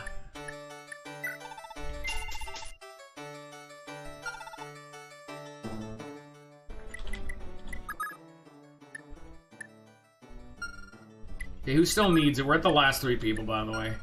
Selif gets it. Oh, Shannon get it. Dude, honestly, you could just take a fucking gander at my goddamn YouTube channel. Even if you don't watch anything, I've probably fucking played some shit that you've just never thought of for years. Because I probably have. I don't have my full catalog down there, but I got some weird shit in there. Like, I'm already talking about all of them. Like, okay, what was after Digimon World? Psychonauts. That was just an outright platformer. It's Psychonauts. 3D platformer. Then we did Live a Live. I already talked about Live a Live. My first Fire Emblem game was around then. This was after I'd been streaming for like 2 years. Fire Emblem Blazing Sword. It was my first Fire Emblem game. It was a fucking experience. I had only ever played Awakening before then, and it was a goddamn beast. Then I did Golden Sun 2, or I should say that's when I finished Golden Sun 2, because I had started it sometime prior, and then like 6 months passed before I'm like, alright, I guess I should finish it. Mega Man Battle Network 2, Paper Mario Master Quest, because I gotta throw another Paper Mario in there. Digimon World Redigitize. That is the only other playthrough I've ever canceled. Yeah, Hector's Blazing Sword. That's the one I played. Digimon World Redigitize was one of the only playthroughs I've ever canceled. Because Digimon World Redigitize was actually a game I had found about by accident. See, I was just actually at the time going through a similar phase like right now. Like, I was thinking back to my playthrough of Digimon World. I'm like, damn, that was a good game, and I wanted to play it again. And when I was doing some Googling, I found out that they had actually made a spiritual sequel. Because the Digimon World games started turning into just actual Pokemon clones. Like, with Digimon, like, it became not what I want at all. Well, Digimon World Redigitize was an actual spiritual successor, remake, sequel to Digimon World. Because it brought back all the systems that I liked that made it like a Tamagotchi game. However, I was playing that game blind again, and let's just say They did one of the worst things they could have done to that game, and they gave it a story. Which seems like such a weird criticism, but Digimon World 1's entire plot was, hello, welcome to the world of Digimon. We have a city here. All the Digimon have left the city. If we don't get them back, our civilization will die. So you set out to go save the Digimon. Digimon World Redigitized started doing it like it was an actual RPG. Like, and I mean a hard RPG. Like, there was a story. And that in and of itself isn't bad. But it's one of the story with progression blockers that in an open world game that you are not allowed to go to X area because the story hasn't said you can yet. And that is a fucking abomination. You do just go around and train your monsters, but you also rescue Digimon. Like, while you're doing, like, the whole point of the game is to rescue Digimon and bring them to the town. And while you're doing it, you're training up a dude. Yeah! You was punching back. Yeah, that's the whole thing. Because you literally hatch them from an egg, and when they come out of the egg, they're worthless. They're literally a baby. I would recommend it. It's clearly not a game for everyone, but give it some time. That game has some depth, just inexplicably. That game stops being an RPG, that starts becoming like a resource management simulator. Dude, there's so many games I don't ever think about that, like, I've had weird flashbacks. Like, you know how often I think about the game like Glover? No, not at all. I played it as a kid, people played it, and now I think about it again. I have not been asked to be blessed with this information. Glover, Billy Hatcher and the Giant Egg.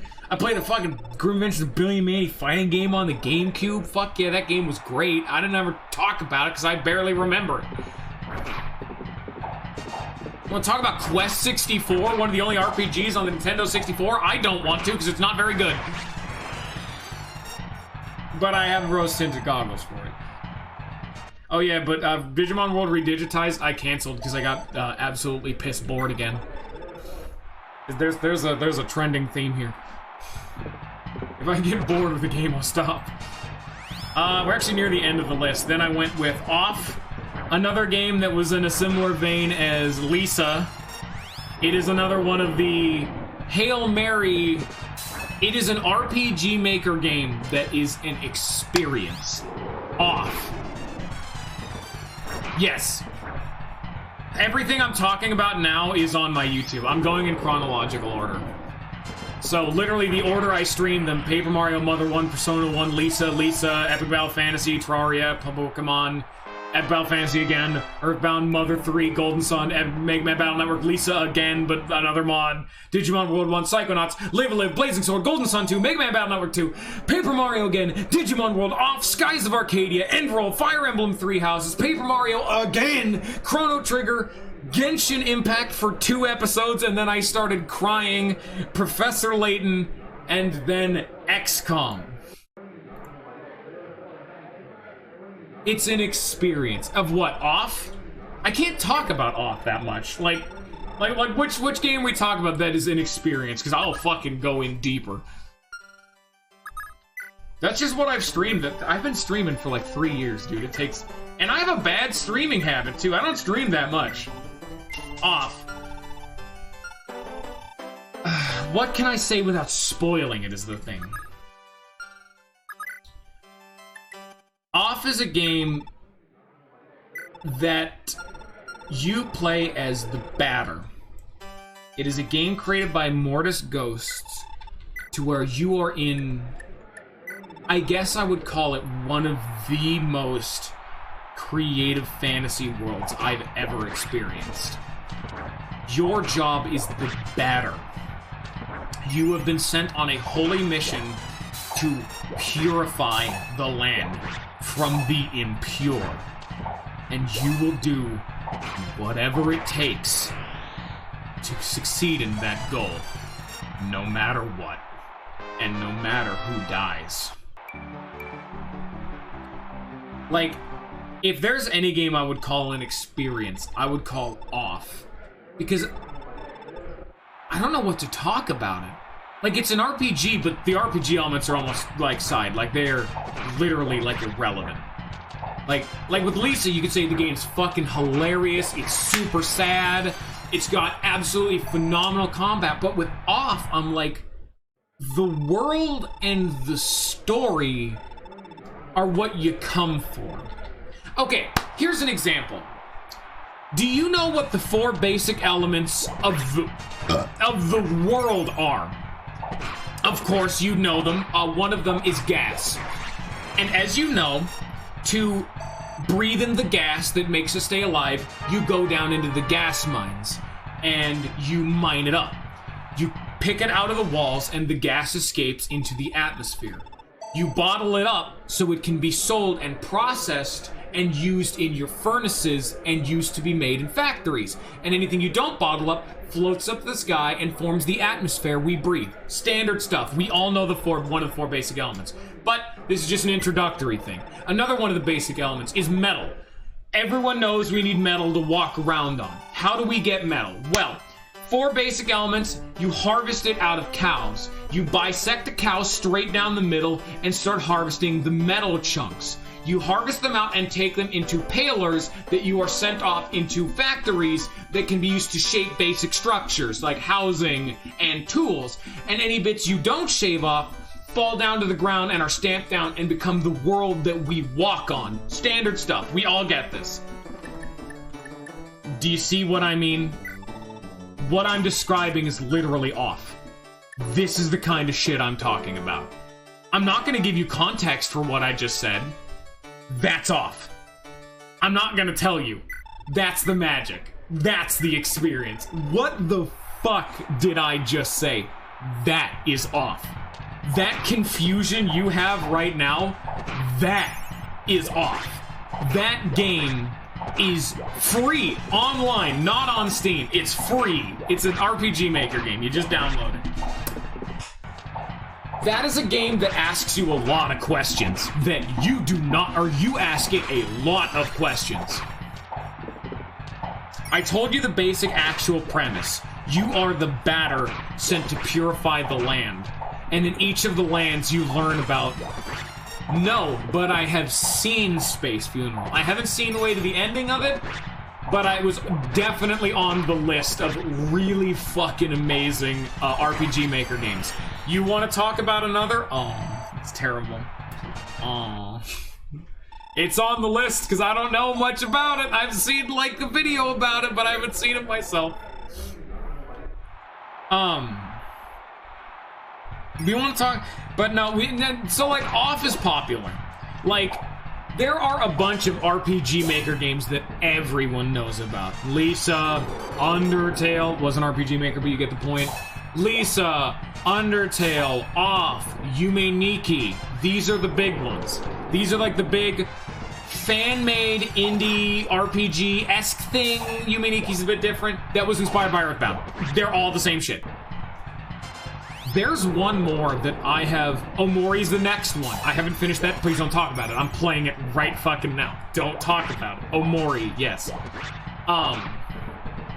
There's one more I want to add to the list.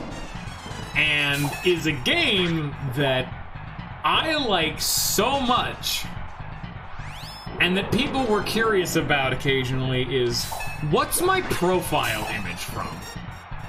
That's a good question. It's different on Discord, YouTube, Twitch, all the same guy, all different art.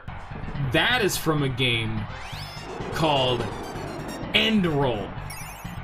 And Enderroll is the next game I streamed after Skies of Arcadia because I skipped Skies of Arcadia. I'm sorry, Ninja. Skies of Arcadia is great. Enderroll, like the end credits, yes, like an ending roll. Enderroll is the most obscure game I think I've ever played. And Enderroll, one of the characters, Tabasa, is who my profile image for. Yeah, it's just standard weeb avatar that I fucking know, right? No, it's from a game. I just use the art. I have a fuckload of different ones. All of them are different, like on YouTube and everything. Each of the art is different. It's just the art style used for this fan art. I like it. Fuck it. Endroll is a game I only ever sell based on its description. And it's another standard, if you like Lisa, you'd love Endroll, kind of thing. Endroll, the basic summary is, you are a sociopath. You're a serial killer. You literally cannot feel empathy. And you have been caught for your crimes because you have killed quite a few people. However, you are on death row. But instead of being sentenced to guaranteed death, you are given a choice. You either accept the chair, or you accept treatment from a very volatile and experimental drug just called Happy Dream, colloquially. And it is said to help rehabilitate people who are psychopaths, sociopaths, people who cannot feel empathy. And if you accept this trial, and it succeeds, of course, you will be acquitted of all of your crimes. So you do it. And the cincher is, you are a 10-year-old boy named Russell. And this is where your happy dream begins.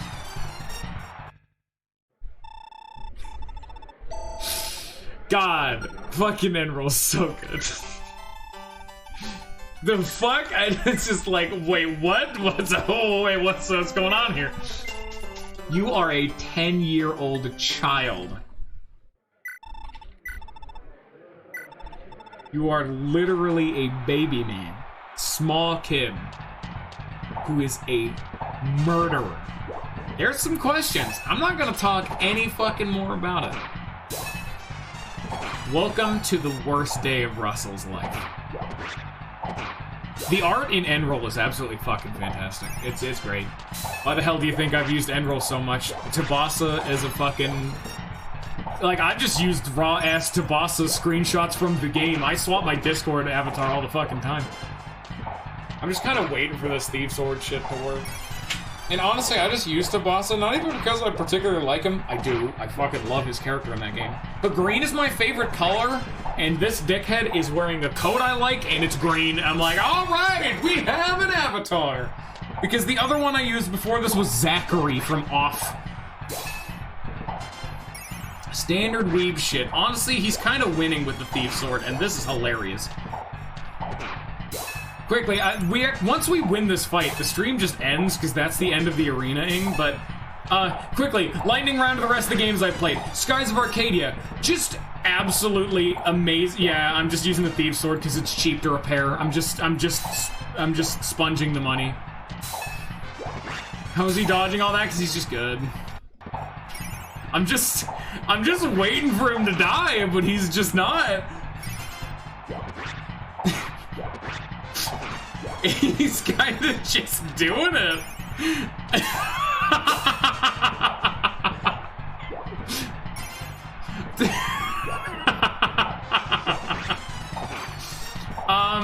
Yeah, speedrun the rest of the games I've streamed.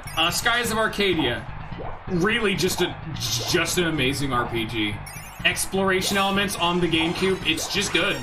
Like, it's a world and narrative that I absolutely fucking adore. The combat's super fluid and great. It looks amazing, sounds good. It's on the GameCube, it's just good. Skies of Arcadia, fucking Ninja recommended too. Motherfucker got me into that shit, specifically to just otherwise, like, he's the one who bought me my fucking Elgato that lets me stream console games, and I felt that if I didn't stream Skies of Arcadia first, because, good lord, me and him adore that game, I feared he would break my kneecaps, and so I had to stream that. Skies of Arcadia is just amazing. Like, you can be given glowing recommendations ever, it's just a good game. Like, nothing about Skies of Arcadia is, like, phenomenal or weird. It's just great in, like, everything it does, you know? Anyway, continuing on with the thing, Fire Emblem Three Houses, I don't think we need to talk about that one. Fucking Paper Mario again. Then I did Chrono Trigger. We've already talked about Chrono Trigger. Chrono Trigger wasn't even that long ago. It was less than a year ago. Genshin Impact I specifically played because I had people tell me, how the fuck is Shannon still alive right now? I cannot fucking believe this right now. He has a miracle band! That's how he's doing so good! I was gonna say, he has a miracle band, that's right! That would aww. So, okay, Genshin Impact I specifically played because Scion, another one of the regulars, wanted me to play it. Because I have a habit of dropping really hot takes. And you haven't even heard some of my hot takes. You want to hear a hot take? Hyrule Warriors, that game was great. Legend of Zelda Breath of the Wild was the worst Legend of Zelda game I've ever played. And is my least favorite game on the Switch. I genuinely did not like Hyrule Warriors. Fucking Hyrule Warriors, Breath of the Wild. And I've said multiple times that I hate gacha games and I hate MMOs. So you want to hear another one? Fucking same shit about Super Mario Odyssey. Also worst Mario game. Oh god, here it comes. And I was specifically told you gotta try Genshin Impact because it's an MMO gacha game and it's just stealing from Breath of the Wild. I think I fucking roasted Breath of the Wild in my Genshin Impact playthrough. I got 2 episodes in. Each one was about 3 hours. By the end of the second episode of Genshin Impact, I was bored out of my fucking mind and said, I just hate this. And just stopped playing. So, that's Genshin Impact to me. Really, really bad. What even was bad about it? I don't have time because the stream's just like over, but dude, I went in on it. Who gets the Paragon band for the rest of this? I think Faval. Oh, maybe Tinny. Tinny doesn't have the money, so never mind. Faval.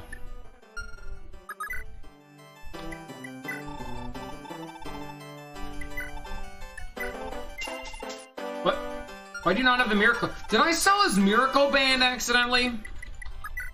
Shannon, pick up the fucking... Why did you sell the miracle band, you dumbass?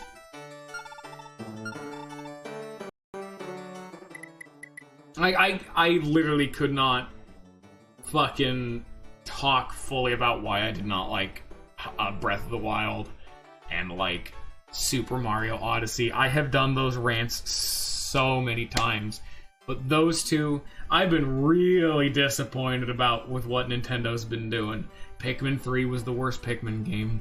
Everyone knows about the new fucking Star Fox game. Mario Odyssey, Breath of the Wild. Like, I haven't liked Animal Crossing since the GameCube one. That might just be me, though, to be frank. I just haven't been as engaged in that series, like, as a whole, but like, well, we'll talk about that one another time. Because trust me, if you go through half my playthroughs, at some point I'm randomly dropping the obligatory hot take, which is these two games suck. I don't say I hate them, but they have the exact same problem. Just to drop the inevitable hot take is Breath of the Wild and Odyssey are super, super boring. Like, yeah, arena's done. Like, look. I mean, the arenas aren't done, as you can see, but if they aren't, they're level 30. The only people who aren't level 30 that have it done can't do it. So, we're done. That's it for today. That's the stream. We get to tomorrow. Assuming I can get home tomorrow. We are having problems. I always drop announcements in the Discord, which I'm assuming you'd want to be notified for. Yeah, I'm gonna get him to level 30. That'll be fine. Like the furthest one is Faval and Tinny. They'll be fine. Like, she can just slap a dude and throw on a sleep somewhere. That'll be fine. But yeah, no, frankly, anytime everyone asks me, like, dude, you got weird takes for games, I'm like, Hyrule Warriors! Hyrule Warriors, I keep saying it. Breath of the Wild. Yeah. Okay. I think we're good for it now. So anyway, I hope you all have enjoyed. I hope you all have a good rest of your day. And I never finished my rundown on all my streams. Professor Layton and the Curious Village and XCOM were both dual streams with Ninja. They were both on Friday. XCOM was kind of boring and I quit the playthrough. Professor Layton I got done with by the end of the game, but I kind of like the game because it's a sister series effectively to Phoenix Wright, and I kind of like that game. It was alright. Okay, goodbye.